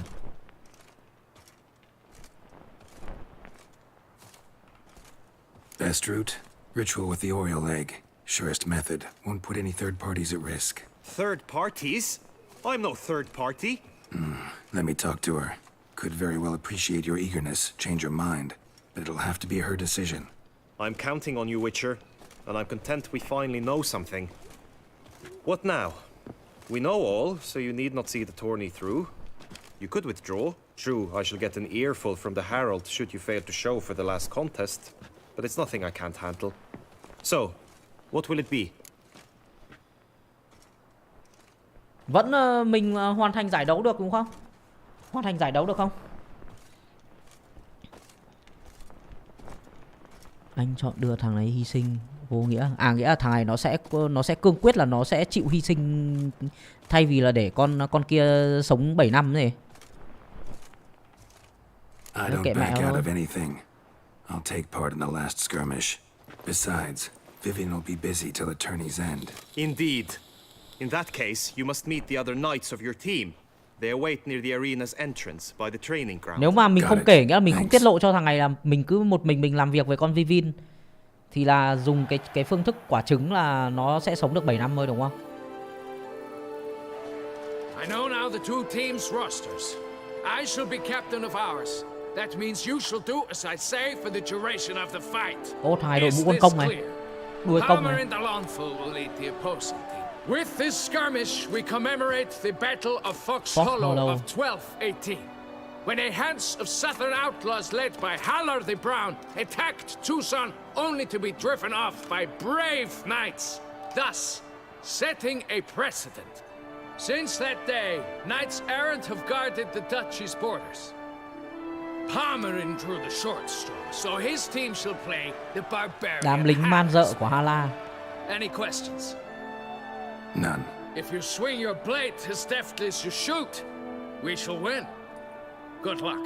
It is time, gentlemen. Take your weapons and proceed to the arena. Take your weapon and proceed to the arena. Vãi lìn. Không thèm trả tiền về sau nghiện rượu bébét. Có khi cho nó hy sinh lại, cuộc sống của nó lại ý nghĩa hơn. Được hy sinh vì cho người mình yêu.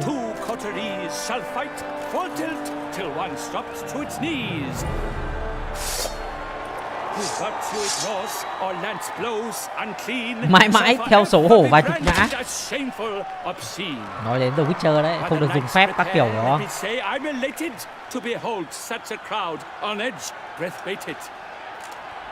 Whoever here wins the past champion shall face. All others must leave, heads bowed in disgrace.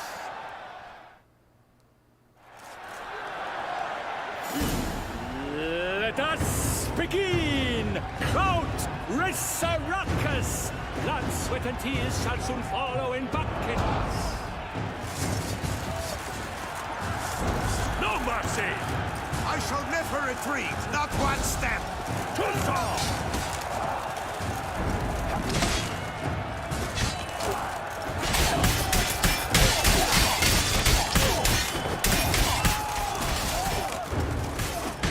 Kiếm ngắn vãi lìn.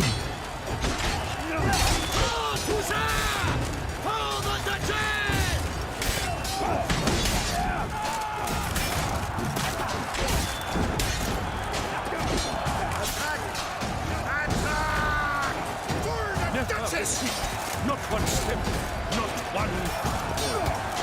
The lust to do evil, I'll beat it out of you.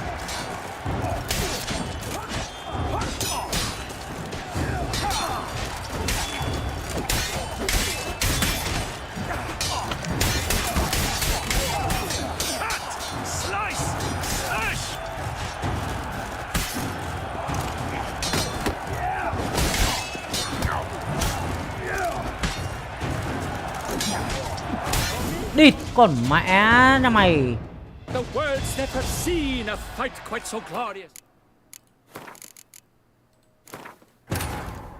Vãi lồn, một chém đi luôn ạ. Chó chết thật. Địt mẹ lé bao nhiêu rồi.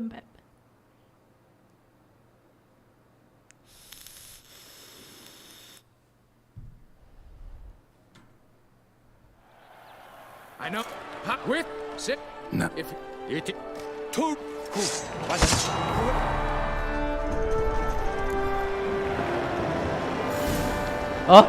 us begin.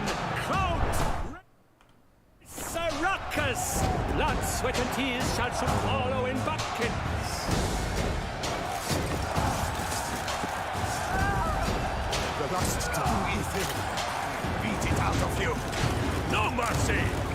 For the Duchess!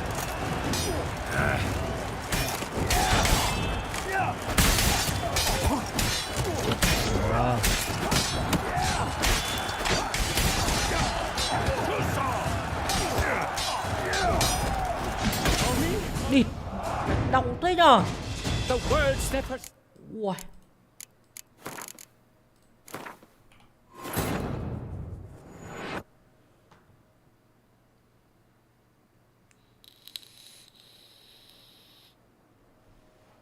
Chơi khác gì Dark Souls đâu.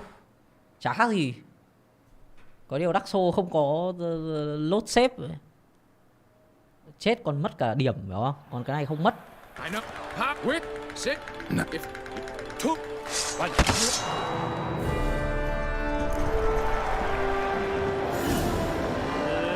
Không sao. Khó tí. Blood, sweat, and tears shall soon follow in bucket. Bọn nó đông quá kìa. Các bạn, bọn nó đông quá. Pathetic. Damn.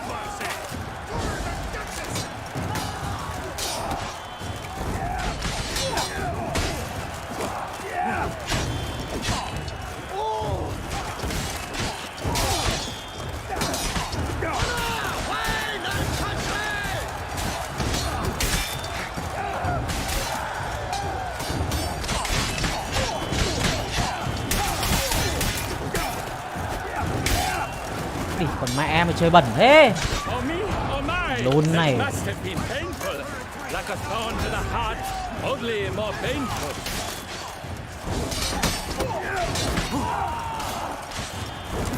Kìa. Đang đánh cái gì mà nó cứ bay ông khác.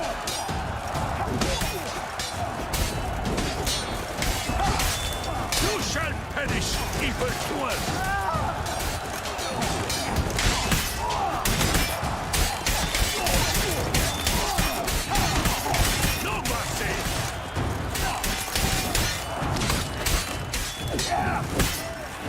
Behold!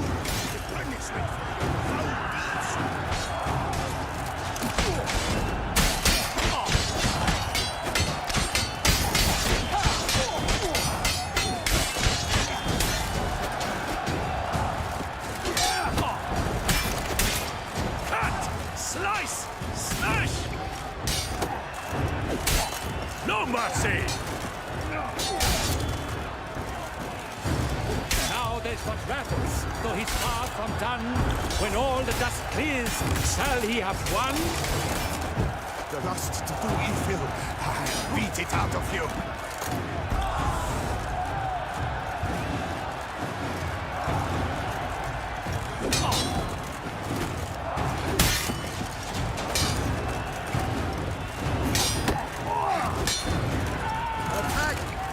You shall perish, evil doer!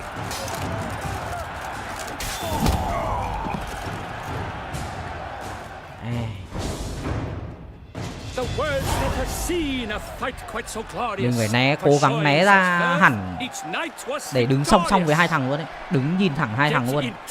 Chứ không là để nó dồn vào thế bí là mình cứ chém được nó xong thằng đằng sau sẽ chém mình là mình đéo đỡ được đằng sau. Đấy là chết. To graphics of Forhorn, who the strength of lions boasts. He sailed through all trials, each test he passed with ease. But now awaits the last. Will it bring him to his knees? For Gregoire de Gorgon, who on this ground's last won, shall spar him for the title, and the day is done. To the tired remainder, we salute your endeavors. Return to your wives, your loves, your whomevers.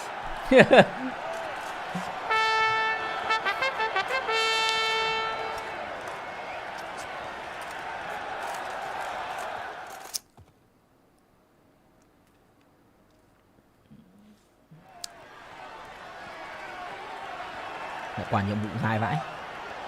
It is time. Step into the arena. Should you suffer grievous harm during combat, have you any last wishes, any missives you wish passed to your loved ones? Thanks, I'm fine.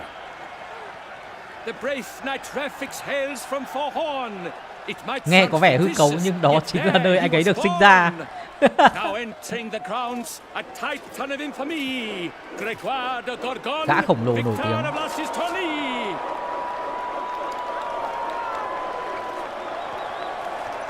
I wish both combatants good fortune and fame.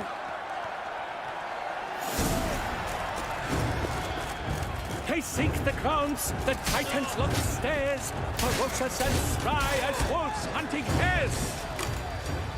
Mesdames et messieurs, our victor and champion, the unequaled and silent Grégoire de Gorgon! Hip, hip, hooray! Hooray! I just take this opportunity to remind all that today's tourney is brought to you by the Vermentino and Coronata Vineyards. Shut up. Uầy.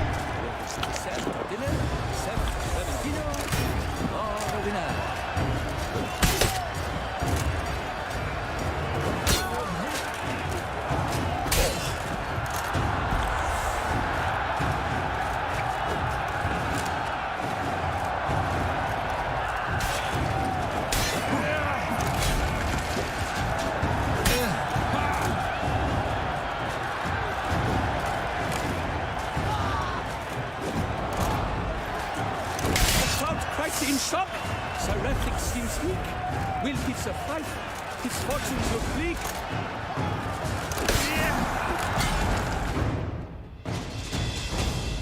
Bọn nó làm thơ vần mà. Nghe bựa bựa nhưng mà bắt tai vậy. This is champion, a sight to behold. He defeated Grégoire de Gorgon. Hail Refix, Refix, Refix, Savage kiểu vang vang vọng vọng và khó chịu ấy.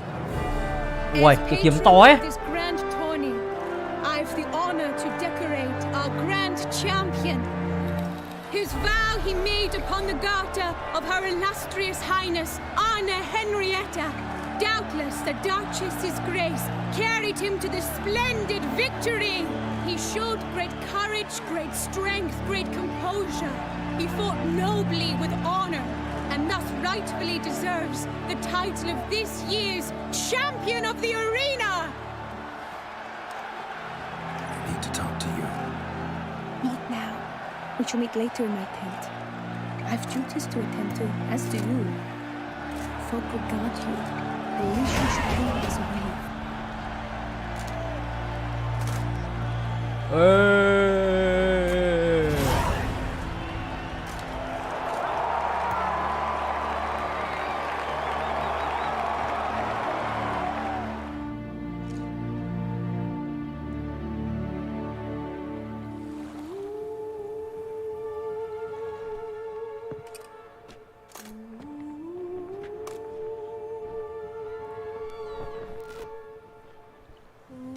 Greetings, my lady.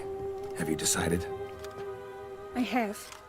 I stand by all I have said. I wish to endanger no one and thus choose the method involving an egg.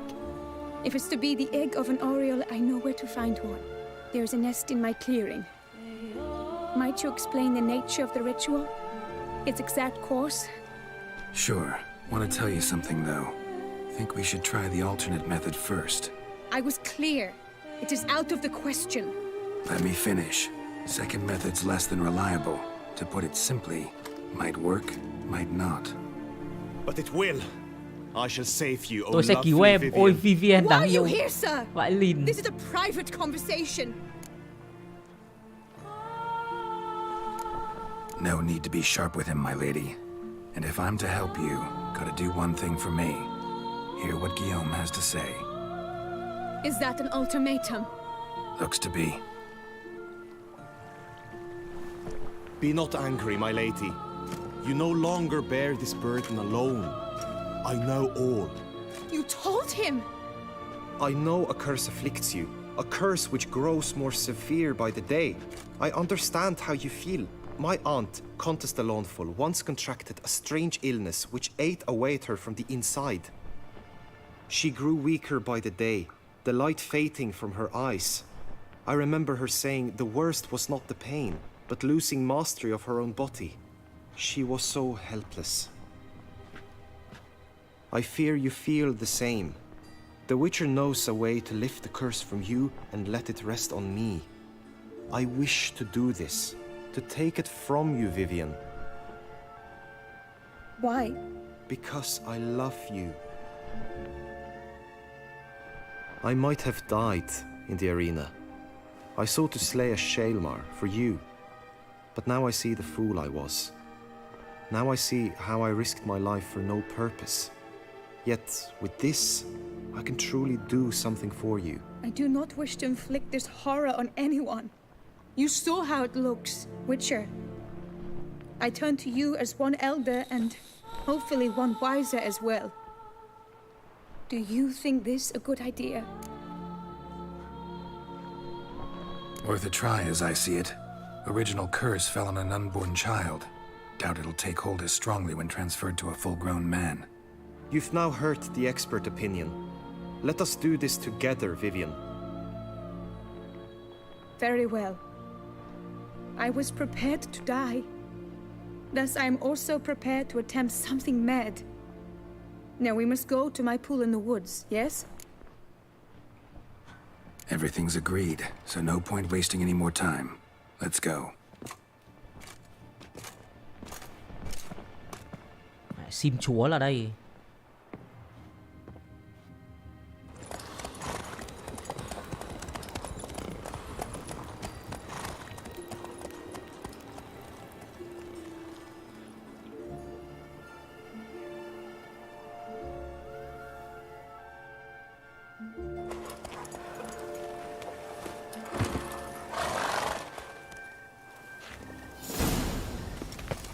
The aunt you mentioned.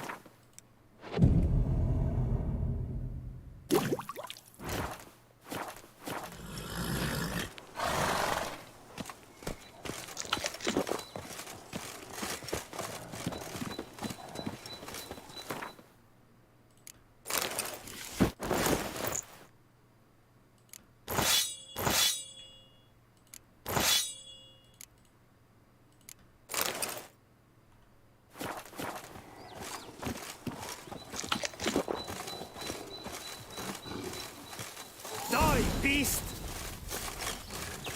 Lại cả báo nữa này. Giving me no choice.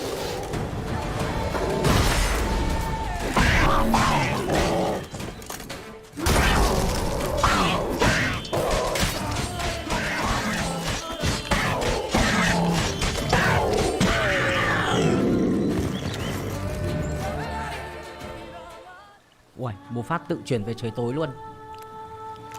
Logic của cốt truyện này bắt buộc phải về trời tối.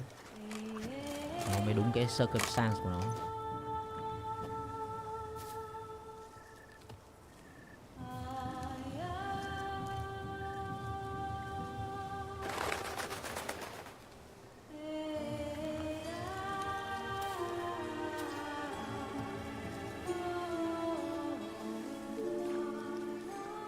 So, this is my true form. It is not too late. You may still change your mind. It will bring no shame. My mind is made up. My resolve is firm. If you can handle it, so will I. You are beautiful to me, even as you stand yêu con này now. thật nhỉ?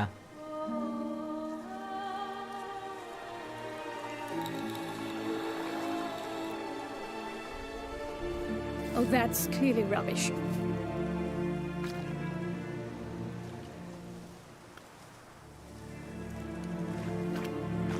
Shut your eyes, both of you, and don't move.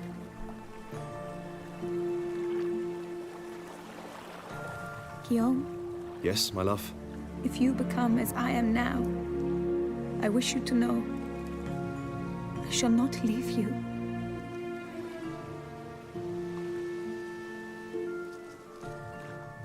Picture yourselves reflected in a pool of water. Focus on that.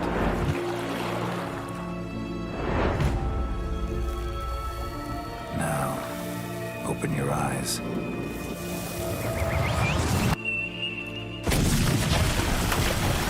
Damn. I think it might have worked.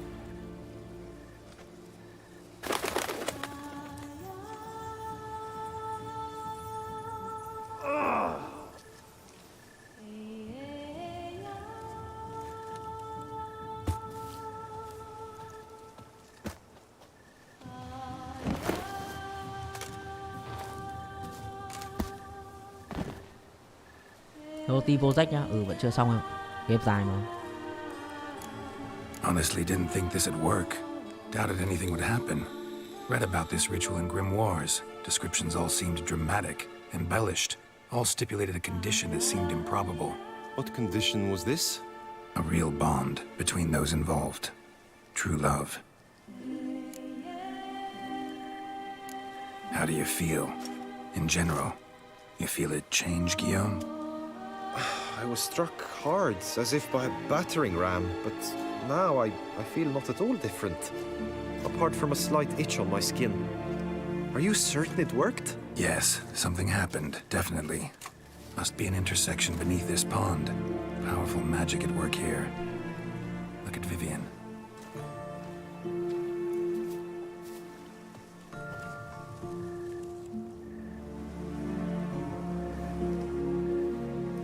What now?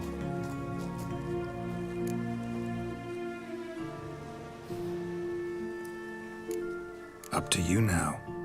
Here's hoping you'll solve your own problems and never run into any that require a witcher. Still, watch yourselves carefully. Notice any troubling symptoms, find me. Naturally. I thank you, Garrett. Oh, and your payment. At last! I've so much to make up for. Balls to attend, distant lands to see. Free at last, as a bird. Ha! I find you droll. I had not noticed before. But you will not fly away without me. That remains to be seen, I think. But I too must thank you, Witcher. Don't mention it. You take care, both.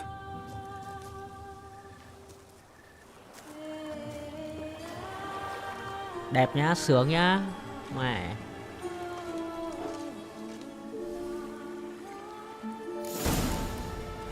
Câu chuyện quá đẹp, quá cảm động còn gì nữa. Thế là xong. Greetings, Geralt. Bây giờ là hai đứa đứng ở dưới gốc cây đấy. Chim chuột nhau đấy. Đấy. Mẹ. Trông Geralt vớ vẩn này mà giúp cho bao nhiêu cặp anh em ạ. Thề luôn mẹ, từ đầu game giờ giúp bao cặp đấy. Mà quá khủng khiếp. Thôi, mẹ còn 2 nhiệm vụ này kệ tôi chắc bỏ. Làm nốt cái này. Kinh thật.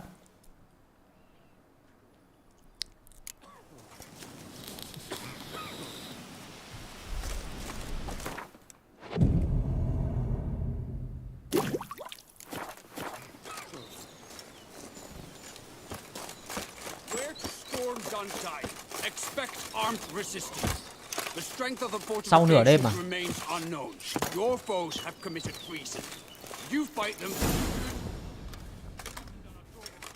Geralt, good you're here. Ready to attack Duntine? See you already prepared a plan.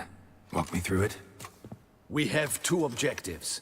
To find Her Illustrious Highness's sister and capture the men who blackmailed the vampire.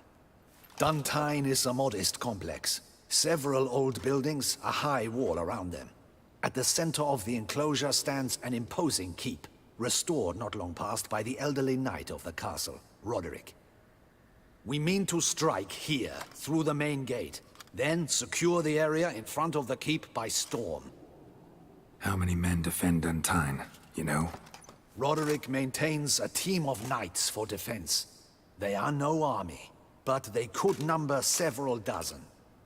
Also, Roderick recently took in a band of foreign mercenaries. About them we know very little. Need to hit them from both sides. You draw the defenders, keep them busy. I'll sneak in the back way, find the women, make sure they come to no harm. I'll vault over the wall as soon as you start your assault. Your plan puts you at great risk, but I sense you will handle it well. đặt ông vào tình thế rất rủi ro, nhưng mà tôi nghĩ sẽ làm được. Đấy, còn nếu mà kế hoạch của ông đặt tôi vào tình thế rủi ro thì tôi nghĩ là đéo nên làm. Đấy, ý lão đầu chọc này là thế, hiểu không?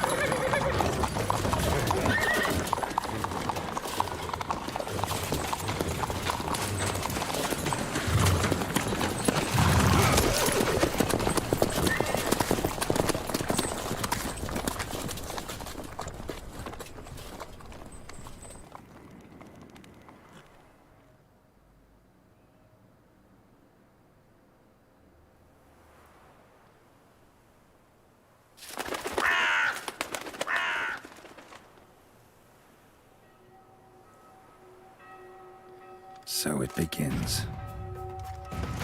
Quick! We grab Roderick's horses and we bolt. We won't vault far if the boys up front don't hold. Not so fast. Little change of plans.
He's looking to flee.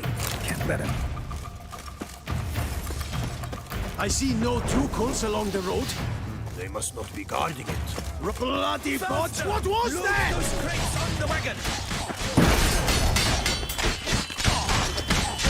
Hurry with those crates! Escape. But be careful if you drop any.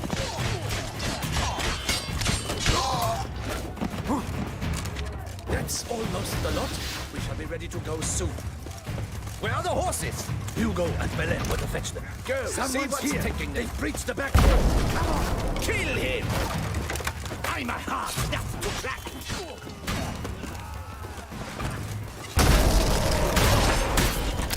Come on.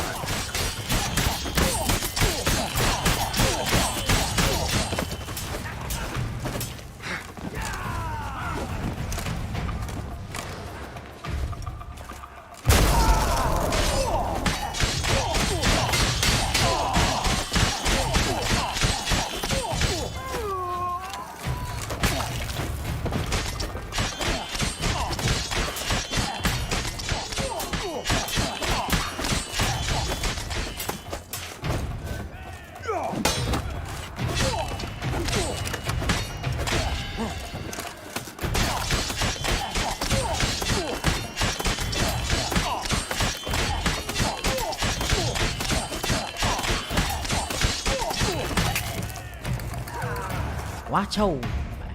Trâu đéo chịu à? Mercy, I did no wrong. Nah, kept the wrong damn company. Centrion's men, where are they? I knew. Shouldn't have let them under my roof. Where's the hostage, the woman? What do you mean? I know nothing about a hostage. Must be the handiwork of my guests. Where are they now? In the keep, ready in their escape. There's someone with them? Woman named Sienna? Of course. She She convinced me to let them in. And a whole pile of trouble along with them. Where is she? Packing. We were to leave together. An old fool. I'd have done anything for her. Where is she? In the keep too? Yes. Her chamber is in the tower, the top floor. What will become of me?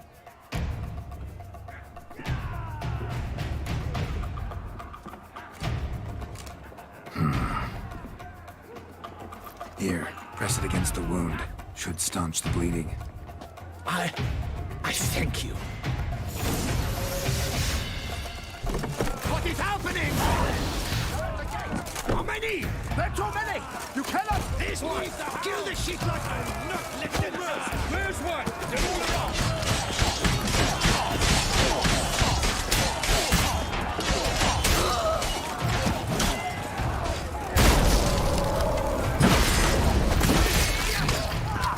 I will dare you to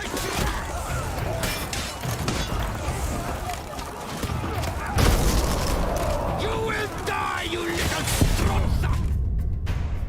Địt mẹ có thằng lính to đùng anh em ạ. Ok, cảm ơn Đinh Thành Đạt nha. Cảm ơn em nha. Chó tòi này khó thế.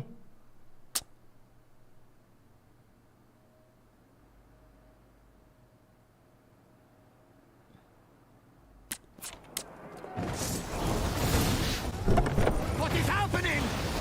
This one! Kill the shit like that!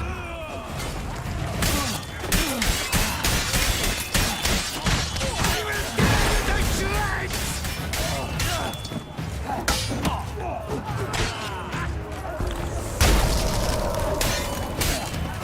You will die, you little stronza! I will tear you to shreds!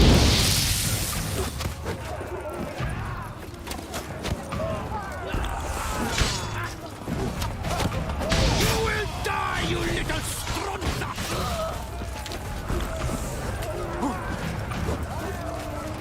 I will tear you to shreds!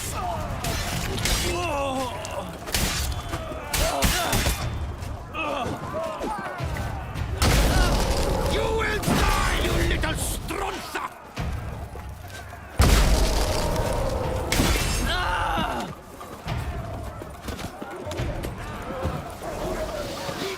Bring us up! We did it! Where's one? They're all around!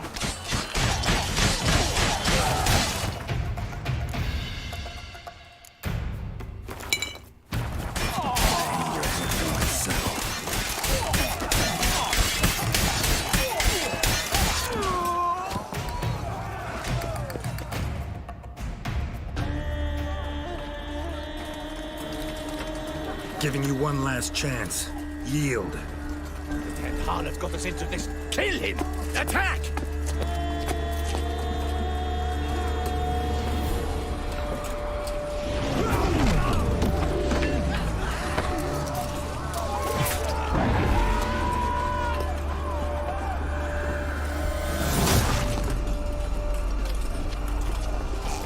Không nói nhiều.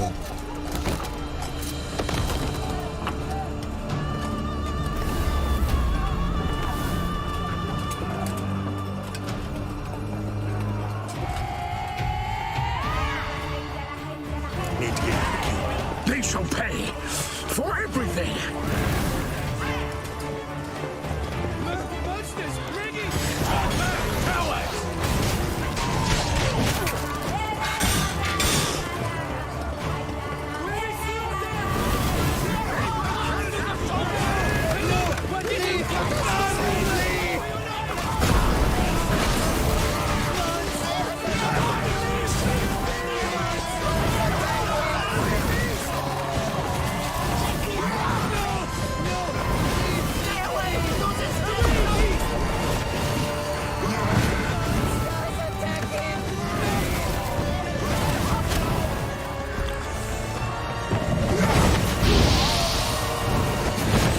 Anh em làm hết.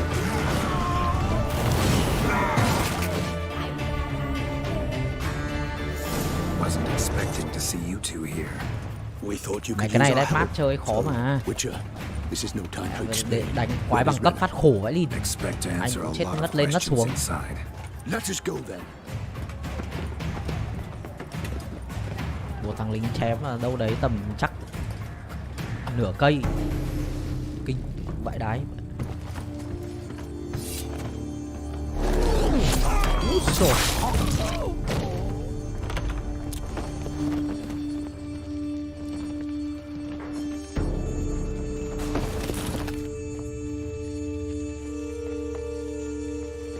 Ở kìa trốn làm gì? Nana. Are you hurt? If any of them. You know me.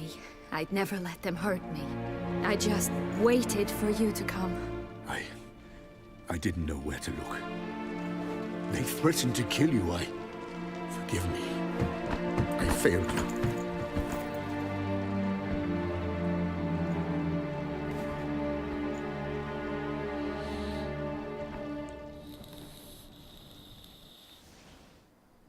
Now we need only find Anna Henrietta's sister. Where should we look? Do you know? Mm-hmm. Ran into Roderick, Duntine's lord. Told me where I'd find Sienna. Then speak and let's grab her. Time is short. Said she was in a room in the tower. Very one we're in right now. Which, incidentally, looks nothing like a prison cell. And just so happens there's a carafe full of wine here. Bet it's stolen Sans Real. What's your point? Giving you one chance to tell us everything yourself. Đây mày thấy anh này, full gear rồi, mẹ đánh nó táng nó vẫn vỡ mồm. Sorry, Deadloff. You've been had.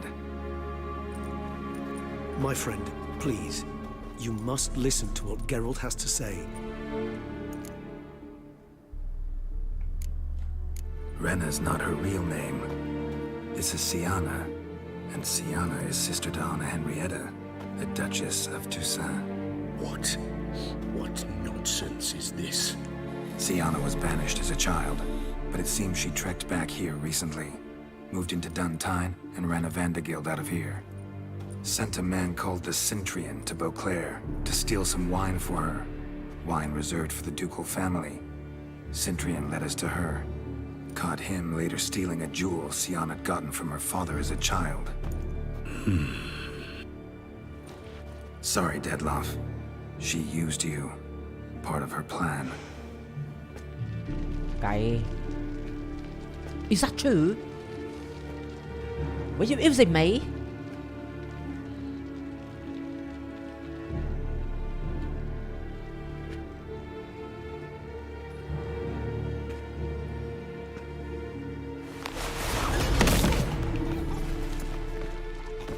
Bắt buộc phải mang con này về, không cho nó chết được. You will come to Teshumutna and explain all. If you do not, I will raze Beauclair to the ground. This I promise you. You've 3 days. I shall be waiting. Kinh vãi Lin. Tưởng người yêu mình mẹ bị đe dọa tính mạng, cuối cùng nó lấy cái đầu mình ra làm trò đùa. Think he'll do it? Make good on his threat? I cannot say. He can be unpredictable when fury consumes him. Thằng này nhạy cảm. I shall go to him. Come again? After what he just... You don't know Dettlaff like I do. If I don't do as he says, he truly will destroy the city. He's more than capable of it.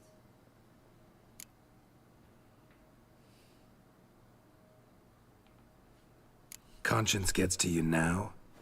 Better late than never, right?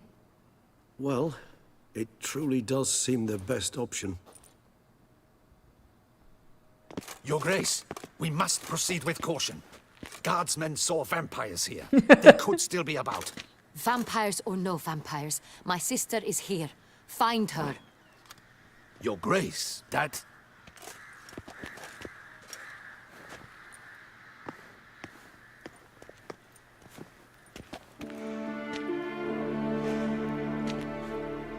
Đúng, cô em nhìn vẫn xinh hơn. Sienna, it's true. It's you. Sister dear, what have you gotten yourself into? So concerned, I'm surprised. Is there an ounce of truth to it? You feel resentment. I understand. But I promise we shall work through all the unfortunate matters of the past. We will discuss them later. Mà tại đó hai chị em mẹ một đứa tóc đỏ, một đứa tóc đen nhỉ? Giống kiểu phim gì anh em nhỉ? Frozen à?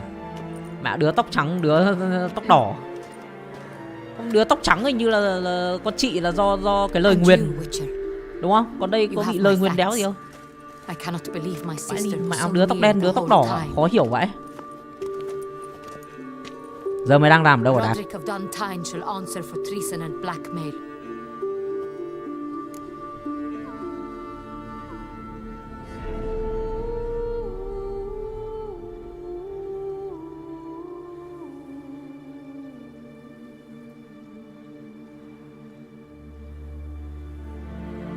Chọn cái nào bây giờ nhỉ? Cái này có ảnh hưởng không? Cái này có ảnh hưởng cái gì không?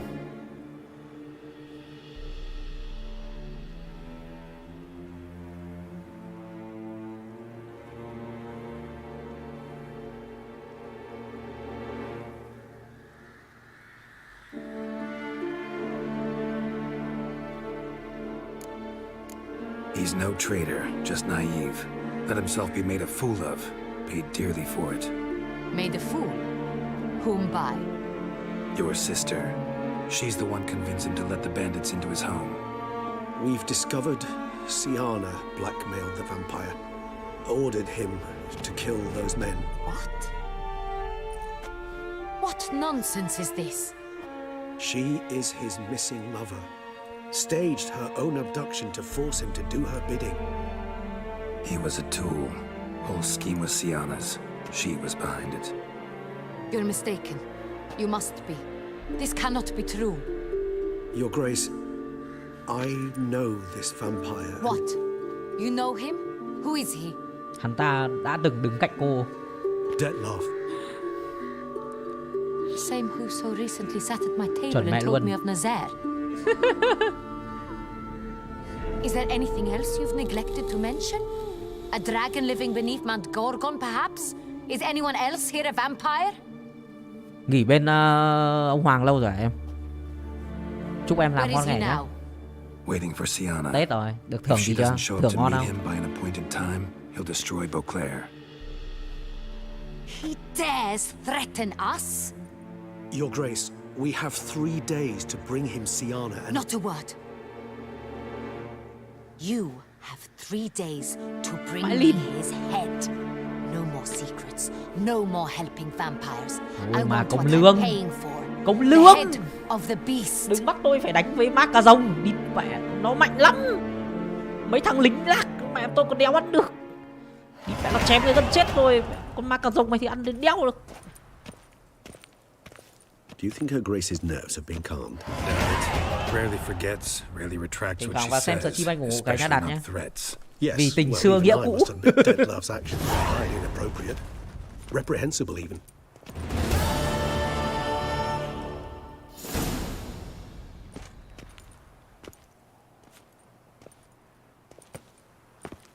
Are you upset?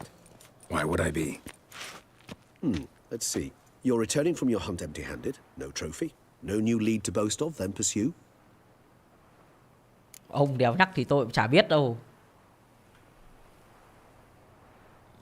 Upset's just not a sensation I feel.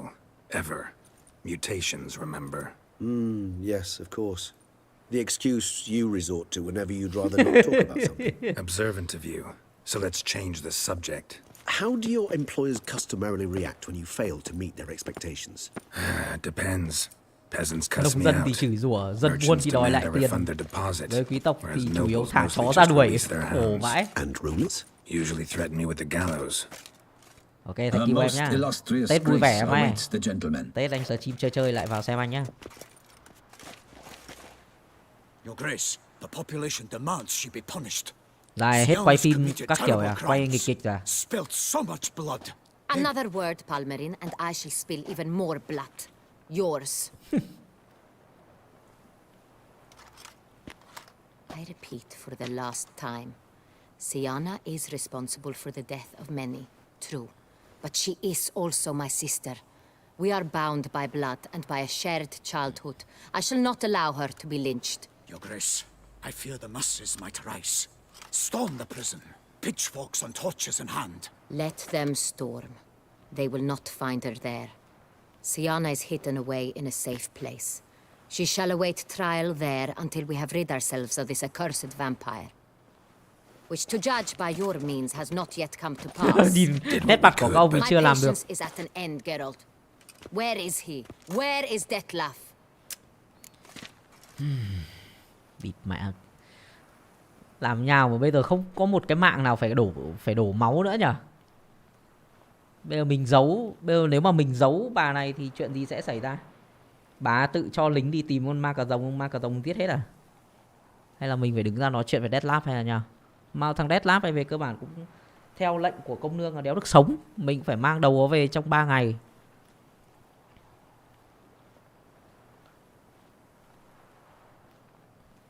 Em làm quay dựng 3 năm nay rồi, do cũng học đạo diễn nên biết múa. Ừ đấy, ngon. Vậy thì phải bây giờ mà bảo mày phải edit cho anh thì mới đẹp này. Giờ tiền đâu mà trả cho mày bây giờ. We're working to find that out, Your Grace. Do you take me for a fool? I wouldn't dare.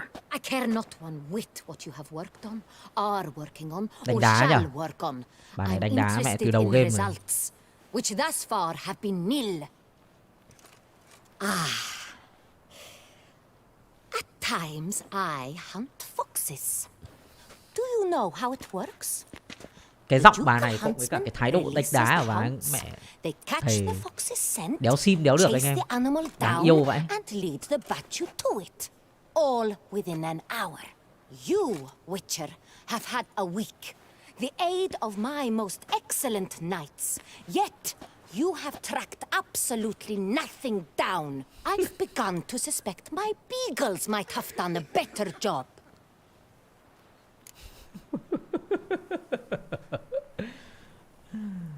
Thế thì cô đi mà gọi mấy con chó săn ma cà rồng và cáo trong mấy trò đi săn thông thường có những điểm khác biệt cơ bản. Allow me to point out certain subtle but Đi so essential sánh mẹ differences cáo với ma cà between rồng a higher vãi lon. vampire and a fox, or game in general.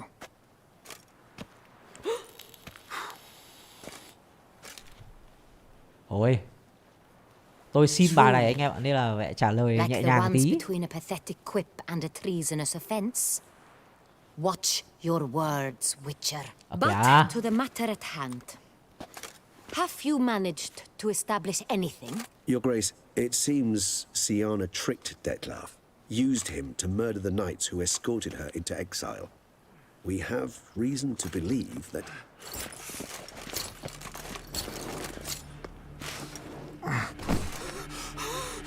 Lũ ma cà rồng chứ không phải là một thằng ma cà rồng. Speak now. Vampires. They protect the city. Vampires. Plural chứ không phải là số ít. But so many lives lost. Damn it.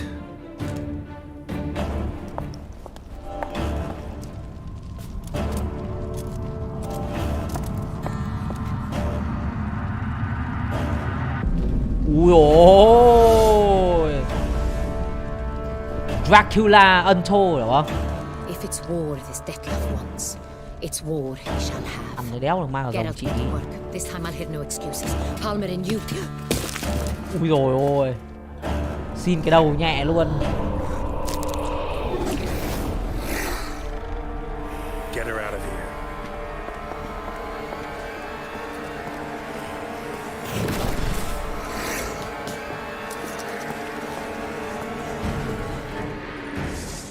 Gọi là búp xa đúng không anh em? Búp xa.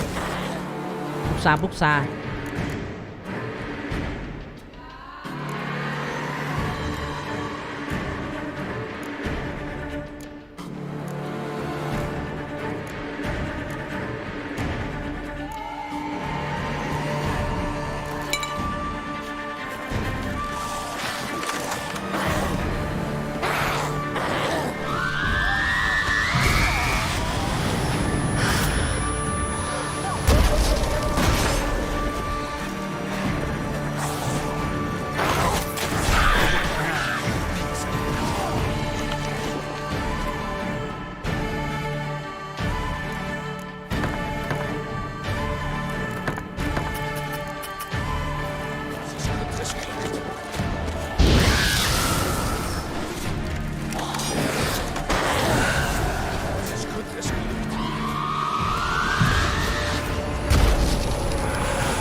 này hitbox vãi lìn thế.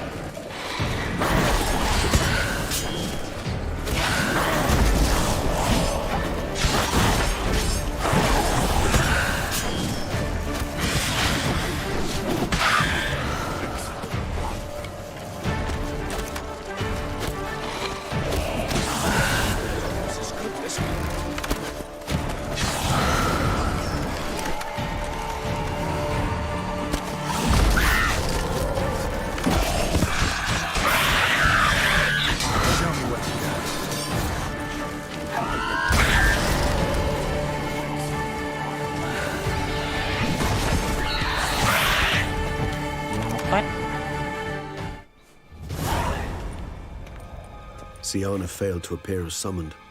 And there. Detlef is not making idle threats. Seems not.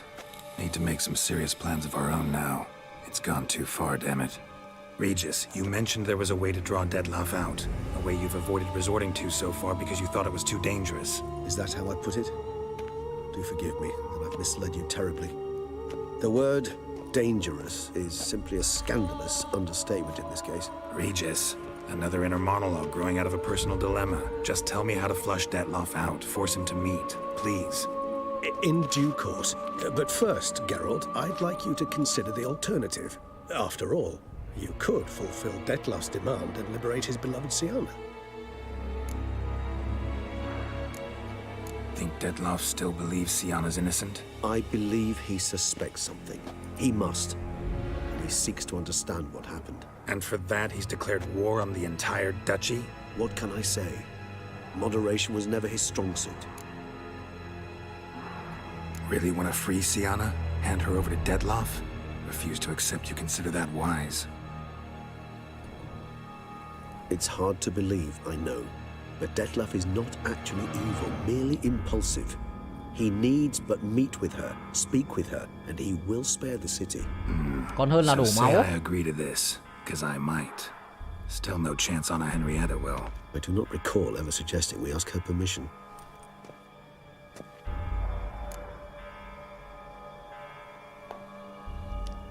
Tìm Siana theo ý Regis là tìm qua phòng đồ chơi. 2 là tìm Unseen Elder, triệu hồi Detlef. Anh có thể làm một nửa lựa chọn 2 rồi quay ra làm một cho thú vị. Nghĩa là mình nghĩa là sao? Nghĩa là làm một nửa 2, làm một nửa 2. Tìm Unseen Elder. Nghĩa là mình gọi được thằng Detlef ra rồi. Sau đấy là đi tìm tiếp con Siana. Làm một nửa này nửa kia, một nửa này xong làm cái còn lại được à?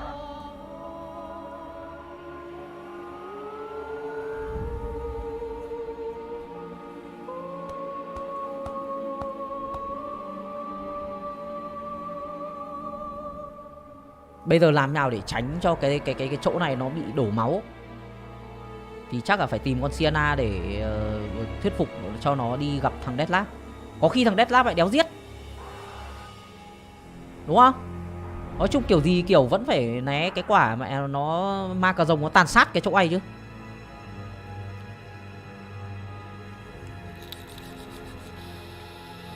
The meeting. What if it's nothing like you say? What if it goes sour, ends in a fight? Willing to guarantee Siana won't get hurt? It seems unlikely in the extreme. Didn't ask for a lecture on probability. Need a simple answer. Yes or no. I vow that not a hair on her head shall come to any harm.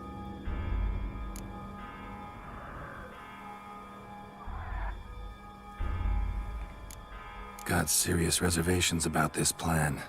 Not least among them, we have no idea where Siana's being held.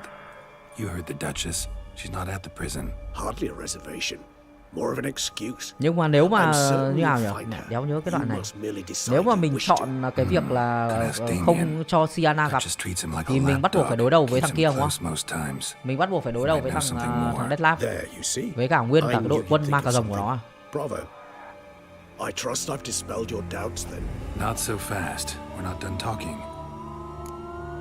Đi đái cái.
Vấn đề là nếu anh không đi cứu Sienna thì Sienna sẽ có cớ giết để giết công nương. Thế thôi, thế thì phải để con Sienna nó đối mặt với thằng Detlef rồi. How would I go about luring Detlef out of hiding if I wanted to? With the blood of a virgin? You see, somewhere nearby lives an unusual denizen, one of the unseen, ancient and powerful vampires, among the oldest and strongest. And? Toussaint is this unseen elder's territory. All vampires owe him fealty while they are here. He need but say the word, designate a time and place, and Detlef will be forced to appear. So this unseen elder, how do we convince him to summon Detlef? We must find him first. The elder does not see arrivals unless he absolutely must. But locals, Oriana, for instance, you know, she too is Yeah, figured it out. All right, let's say she gets me in to see the unseen elder. What then? I don't know. You'll have to improvise, I suppose.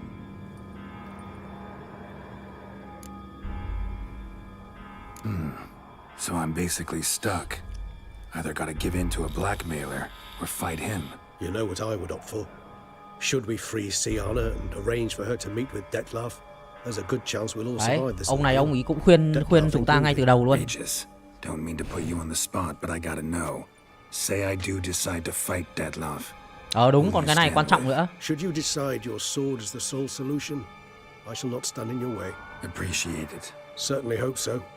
Now, please tell Ông này me, mẹ đúng kiểu biết điều nhỉ. Vừa sống lâu vậy vừa triết lý trong đầu. Sống biết điều vậy.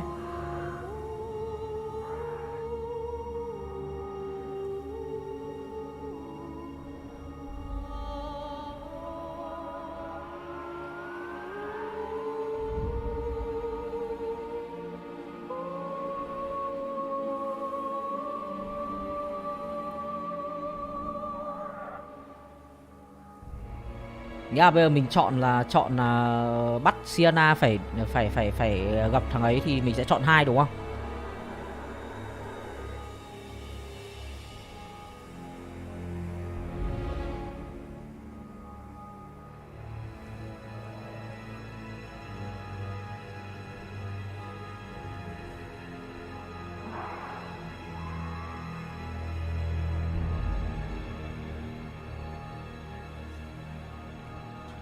Crazy as the plan seems, I'll do it. I'll ask Damien about Sienna. You won't make me beg. I knew you wouldn't. Slow down. Not promising a thing. Just want to get a feel for the situation to start with. Coming with? Of course. Many hands make light work.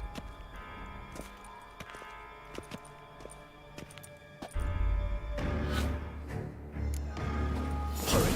Damien could be in danger. Or dead. Do you think so? He seemed battle-hardened. More than a few scraps under his belt. Against humans, not monsters.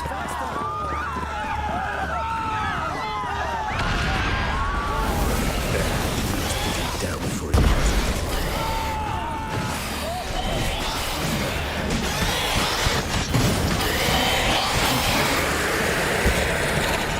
I thought lesser vampires would heed a higher vampire's calling commands. As a rule, they don't. Nghĩa là bây giờ là mình nó vẫn cho mình là một trong 2 cái này, đi theo Regis hoặc là nhờ Oriana tìm ra nơi ở của Unseen Elder. Nhưng mà bây giờ nhá, nếu như mà mình tìm ra được Unseen Elder thì nó sẽ summon ra, bắt buộc là thằng Detlef nó sẽ phải ra. Sau đấy mình bỏ luôn. Sau đấy mình bỏ dở luôn, mình đi tìm Sienna đúng không?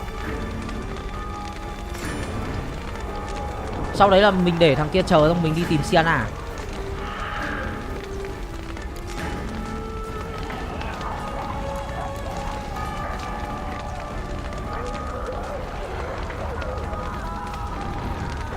Luôn. Thế phải giết Detlef à? Thế sao bảo là cho phép làm hai giữa chừng thì nhảy sang 1. Triệu Detlef là mất chọn. Nghĩa là mình cứ phải qua cái bước đi theo Regis để đã đúng không? Còn đã nhờ đến Unseen Elder là hết, coi như là tuyến tính từ đấy luôn đúng không?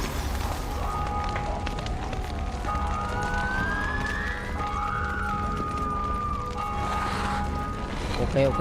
Nghĩa là bây giờ không triệu hồi Unseen Elder là chúng ta vẫn sẽ có một cái nhánh ở phía trước.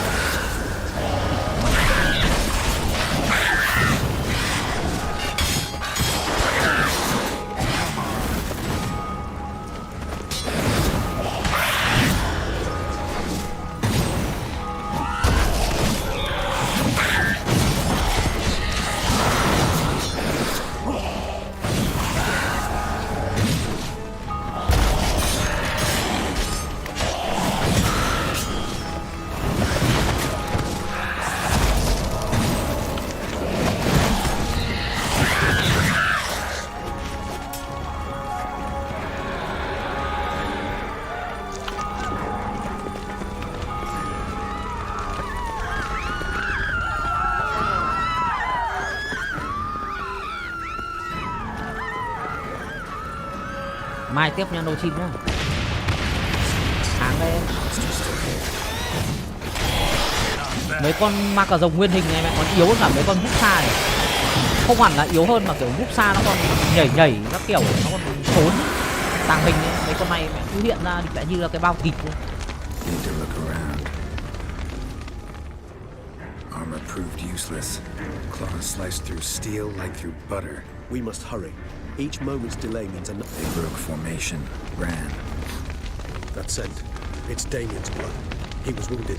Let's go.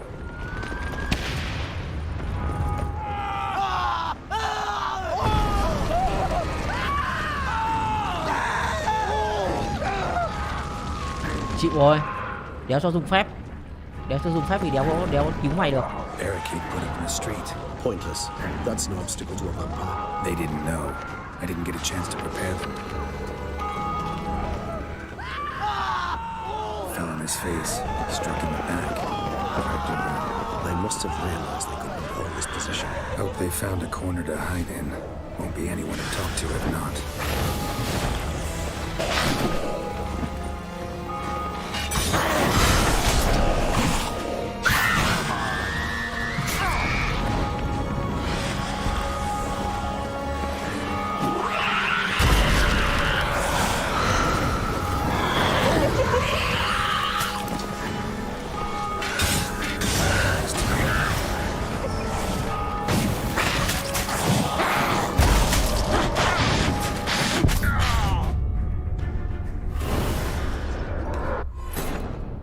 Còn ao này nó còn mẹ nó còn địt, mẹ nó còn chủ động nó đánh mình luôn. Khó vãi.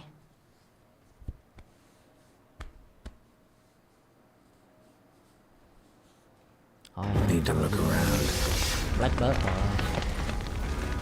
Ô lúc ấy còn bị bug anh ạ, uống máu còn đéo tính cơ. Ăn cái thuốc mèo còn không tính cơ. Bựa vậy.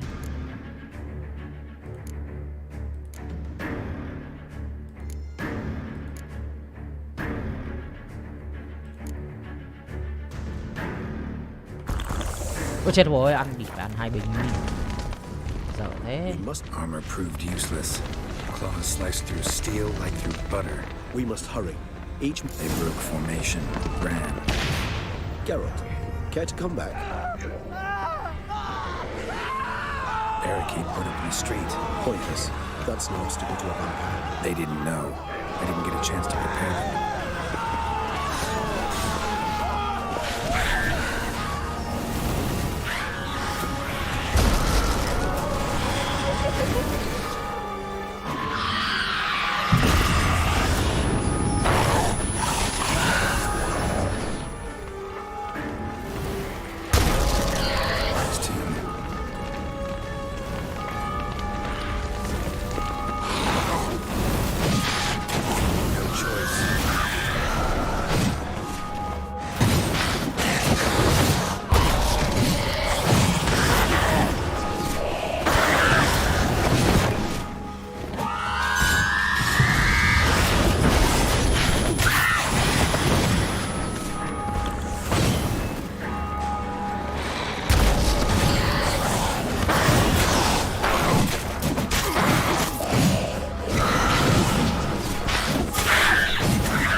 barricaded themselves inside.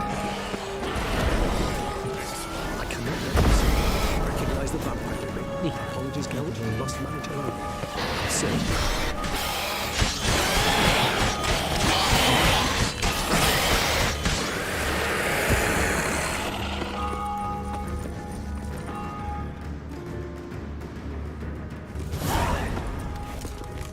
Killed it single-handedly. That harlot's Ông brute giết được nó slaughtered sao? half my unit. I see the harlot's brood came close to slaughtering you as well. Need to withdraw. You and your men, now. My duty lies with the city. Won't help the city by leading your men to the slaughter. Damien, conversation back at the palace, remember? I'll say it again. Your men don't stand a chance. Tốt nhất là té đi.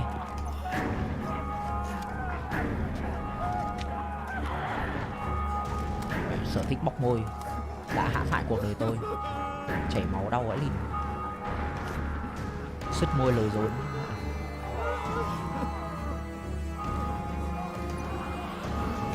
Men, tend to the wounded and prepare to march out. Doing the right thing. Now listen close. Silver, that's what you want to use against vampires. Your alchemists, order them to produce as much vampire oil as they can, churn it out in gallons. Then coat your blades with it. Keep an eye out for Alps and Bruxae. The shapely ones resemble women. There one moment, gone the next. Bombs containing silver splinters are a pretty good idea.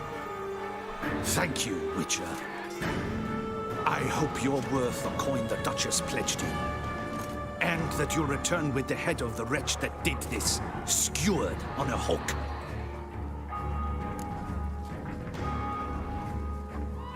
Got a different plan. And what would that be? All I can say just now is I'm gonna need Sienna. You know the Duchess's decision. Sienna awaits her trial, in custody. We know it, but we do not agree with it. You've that luxury. I do not. I've sworn my loyalty to her grace. Folk are dying. Many more will, because of one. If her grace learns I helped you, my head will roll. And ours will follow right after it. Yet still we are prepared to take the risk. I fear we waste our time here. Come, Geralt. Wait. When last I saw Sienna, her grace was escorting her to the palace playroom. Trong cung điện. As in for children? Phòng vui chơi. Sure. I've served in the ducal palace for years. I know its every corner. So yes, I am damn sure. Playroom? So what, Duchess locked Sienna up in a dollhouse? Honestly, I've no clue. Look, I've told you what I saw. What you do with it is no concern of mine. Got it. I'll look into it. You get back to your barracks. Retrace my steps. Path ought to be clear.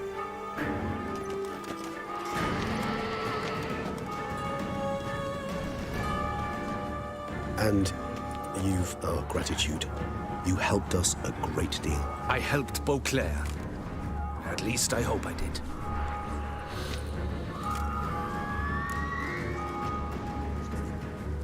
Let's go, Regis. Phòng vui chơi. Chắc kiểu hồi bé con chị đã được chơi nên bây giờ kiểu đưa lại nó đến đấy để nó cho nó cảm giác lại như đứa trẻ con nói chuyện. Toét. Dám nhảy bổ vào đầu ông.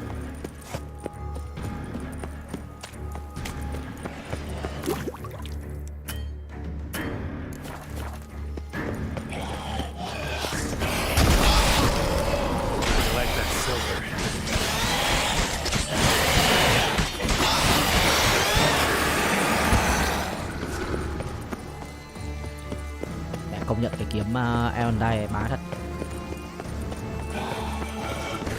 Đeo là đeo mãi luôn. Nó up cấp cho mình.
Ê.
In a hurry to get somewhere? Very much so. Now be kind enough to step aside. Chaos in the city. Know what's going on? Naturally. It's rather irritating. Bloodbath in the streets. That's irritating? I'd probably use a chết stronger mẹ rồi. term. Well, you know. Ô, sao nó lại hiện ra cái Unseen Elder nhỉ? Hay là chạy nhầm chỗ ấy nhỉ? Yeah, I suppose empathy's not something I associate with vampires. I suspected you xem would đoạn này mà. guess. Wasn't hard. Not like you tried hard to hide it. Should I have? Well, I am a witcher. And thus my foe? That depends entirely Đọc nốt on lại. you.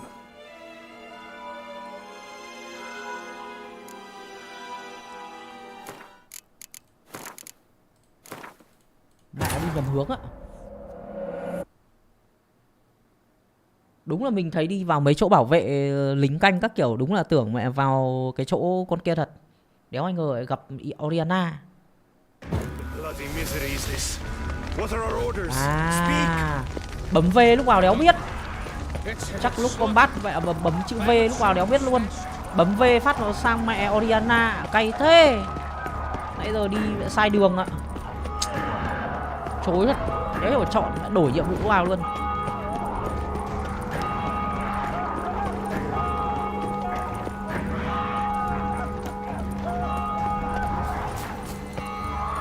Đổ nốt.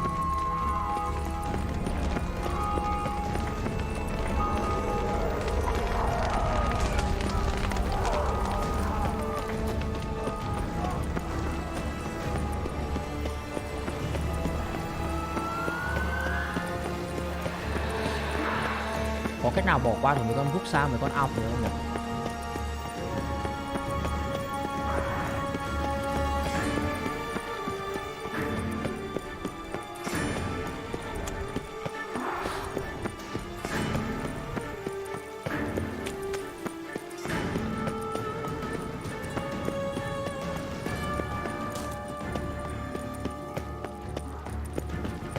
Đây à, nó là cái pha này à?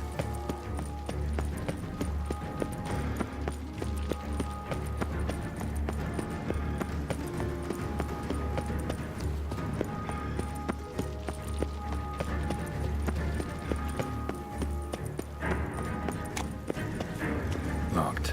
Of course. Regis. Rather not have a fist fight with this door. Would you mind? Not at all.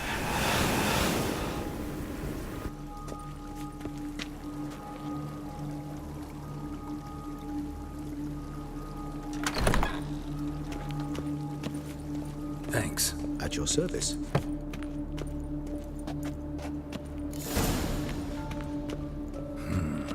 Utter silence. No one here. We should look around at least.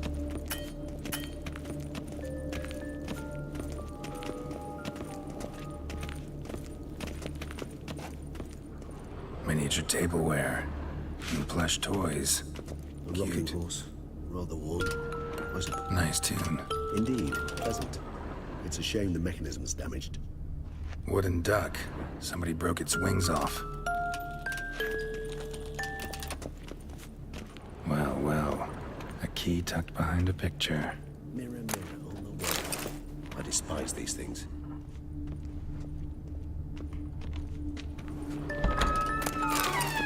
The land of 1,000 fables. Xứ sở cổ tích. Interesting. Medallions vibrating. The land of 1,000 fables. Interesting. Medallions vibrating. Nothing under the carpet. Did you expect something? Apart from the dust swept under there by a lazy chambermaid.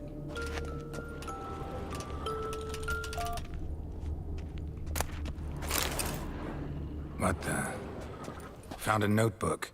Property of Isabelle de Roquefort, court governess. The notes of Sienna and Anna Henrietta's governess when they were little. I'm not sure it will help, but I suppose there's no harm in leafing through them. Sienna đưa cho tôi một bức tranh. Hôm nay cả hai bé gái cãi nhau. Hôm nay là lần đầu tiên tôi tới xứ sở chuyện thần tiên. Ngài công tước bày tỏ quan ngại về con gái mình. Trình độ tiếng Nilfgaardian của chúng rất kém, lại còn lười học. Sienna gave me a drawing today. Hello Tuần Bon nhé. Freshly decapitated bodies covered in blood. Perhaps not so much. I asked her why ever she would draw such a thing. Her Highness claimed it was a rendering of nightmares which have plagued her for as long as she can remember. Sienna does wake up screaming nearly every night, save when she shares a bed with Henrietta. Curse of the Black Sun. Supposedly girls afflicted by it had horrible dreams. Kind of horrible that made some of them go mad. The girls quarreled today. I must note rather sadly they did not behave as befits future ladies. The incident devolved into fisticuffs. Anna Henrietta was first to strike her sister. Sienna gave back as good as she'd gotten. By the time I separated them, Henrietta had lost 2 teeth. She ran off to complain to her parents. His Grace the Duke refused to believe my version of events. He laid all the blame on Sienna and vowed to punish the little one harshly. Henrietta did her best to have her sister's sentence commuted, but the Duke and Duchess proved unbending. Once you're labeled a black sheep, it's so hard to shed that reputation. Mages sent by the Conclave arrived today. They came to examine Sienna. I cannot know what conclusions they drew, but His Grace now seems clearly upset. Curse of the Black Sun. There's no doubt then that she was diagnosed with the syndrome symptoms. Or had that label planted on her. It goes on. I dared ask the Duke what would become of the girl. He did not reply. I tutored the girls in Nilfgaardian today. Sienna applies herself so, though she has great difficulty memorizing new vocabulary. Lady Henrietta seems more gifted in this regard, yet also prone to impish behavior. When she thought me out of earshot, she called me a blood accuser. She and Sienna laughed so hard they almost choked. Blooda is damned, or cursed. What's Cusa? In the melodious tongue of our none-too-friendly neighbors to the south, the word describes the many-petaled flower that blooms in that place we so unmelodiously call the crotch.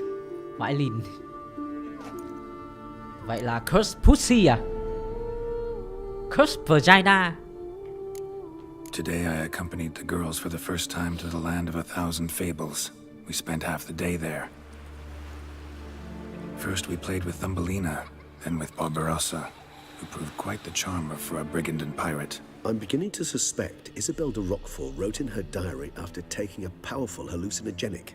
Cannabis rudelaris, for instance, or... Shh, don't interrupt. I tip my cap to Master Artorius Vigo for his achievement.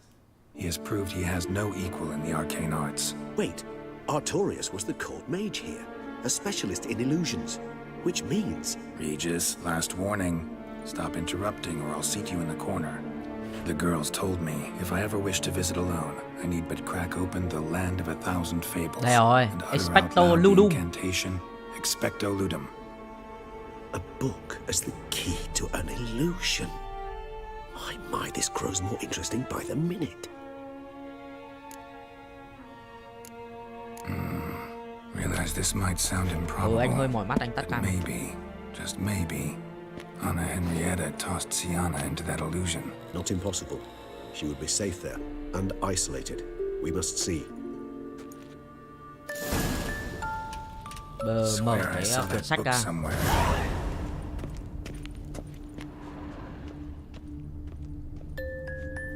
A Tin Knight.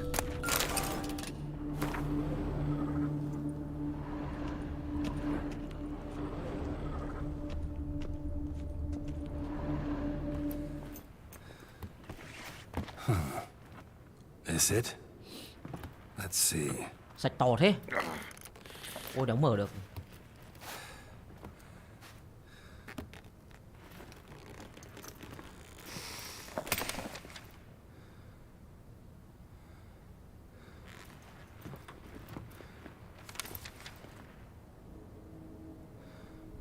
Expecto Ludum.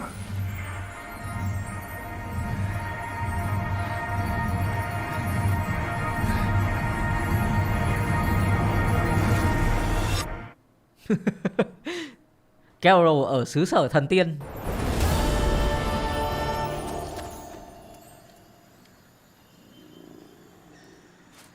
Regis. Ôi mẹ, tôi nhớ là cái nhiệm vụ này lâu lắm mẹ. Tôi nhớ cái nhiệm vụ ấy cũng phải chạy long dong mẹ, lâu lắm đấy.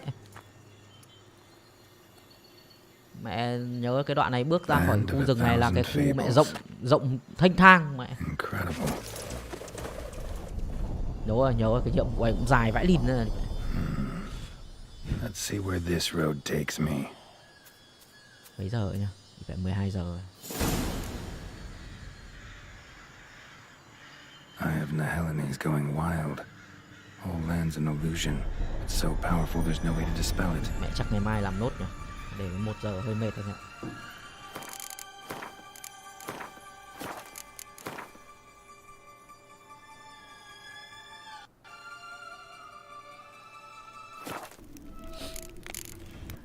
Ôi. Nhớ cái nhiệm vụ này nó dài lắm mẹ. Đợt trước làm đến cái đoạn này rồi, nhớ rồi. Đi còn gặp hình như gặp mấy thằng người lùn, hỏi chỗ này chỗ kia, mẹ mãi mới ra cái con đấy. Đúng không? Mẹ nhớ mà. Cái đoạn này thì nhớ thật. Nhớ cái đoạn này dài. Bảo sao mẹ Phú Vú Bự nó bảo là đến 1 giờ mới xong. Còn mẹ có khi hơn đấy. Có khi hơn đấy. Mẹ chơi còn lao ngáo còn đéo biết chọn cái gì, khéo còn muộn hơn đấy. Xem vào. Cứ cho nhiệm vụ này tầm tiếng rưỡi. Cho dài tầm tiếng rưỡi. Mai giờ chim. Mai giờ chim không thì mai giờ chim Phong thì làm nốt mấy cái nhiệm vụ phụ. Hợp lý. Thế cũng được. Còn bây giờ mẹ cố chơi quá thì muộn. Nghỉ sớm. Chung là nghỉ sớm vài bữa vào Tết để anh em chúng ta thức. Hôm 30 thì xem nào. Thứ 7 là 30. Hôm nay là 26, 27, 28, 29. Đâu hôm nay 27 chứ. 27, 28, 29, 30. Ở đâu? 26 á, 27, 28, 29, 30. Đúng rồi, hôm nay 26 âm. Thôi chung chơi giữ sức từ kiểu đéo thì ngày mai chả hết game. Ngày mai hết game thì xong kiếm game gì chuẩn bị 30. Chắc là 30 sẽ vẫn stream nhưng mà nghỉ sớm anh ạ. Bởi vì còn phải lên lễ bái các kiểu. Và nghỉ mùng 1 mùng 2. Sau đấy là tầm mùng 3 thì stream tiếp. Đấy, cho anh em mấy hôm anh em ăn lì xì xong rồi vào mẹ cống nạp cho tôi hợp lý. Rồi, nghỉ thôi anh em nhá. Cảm ơn anh em này vào xem livestream ủng hộ. Và đâu đây thì có gì mai gặp lại các bạn tầm 8 giờ kém hoặc 8 giờ nhá. Hôm nay thì nhà tôi vợ tôi về muộn nên là đéo thổi cơm nên là bọn tôi ra ngoài ăn về hơi muộn chứ cũng không có gì cả. Mai thì chắc là cố gắng on sớm thôi. Nếu mà muộn thì chắc vẫn tầm 8 giờ hơn. Rồi, thì chắc là nghỉ anh em nhá. Còn on muộn quá thì bây giờ đang ham ngủ mà lại còn thức đêm muộn quá thì cũng mệt. Rồi, bye bye anh em nhé, ngủ ngon anh em nhé. Có gì mai chúng ta gặp nhau. Bye bye.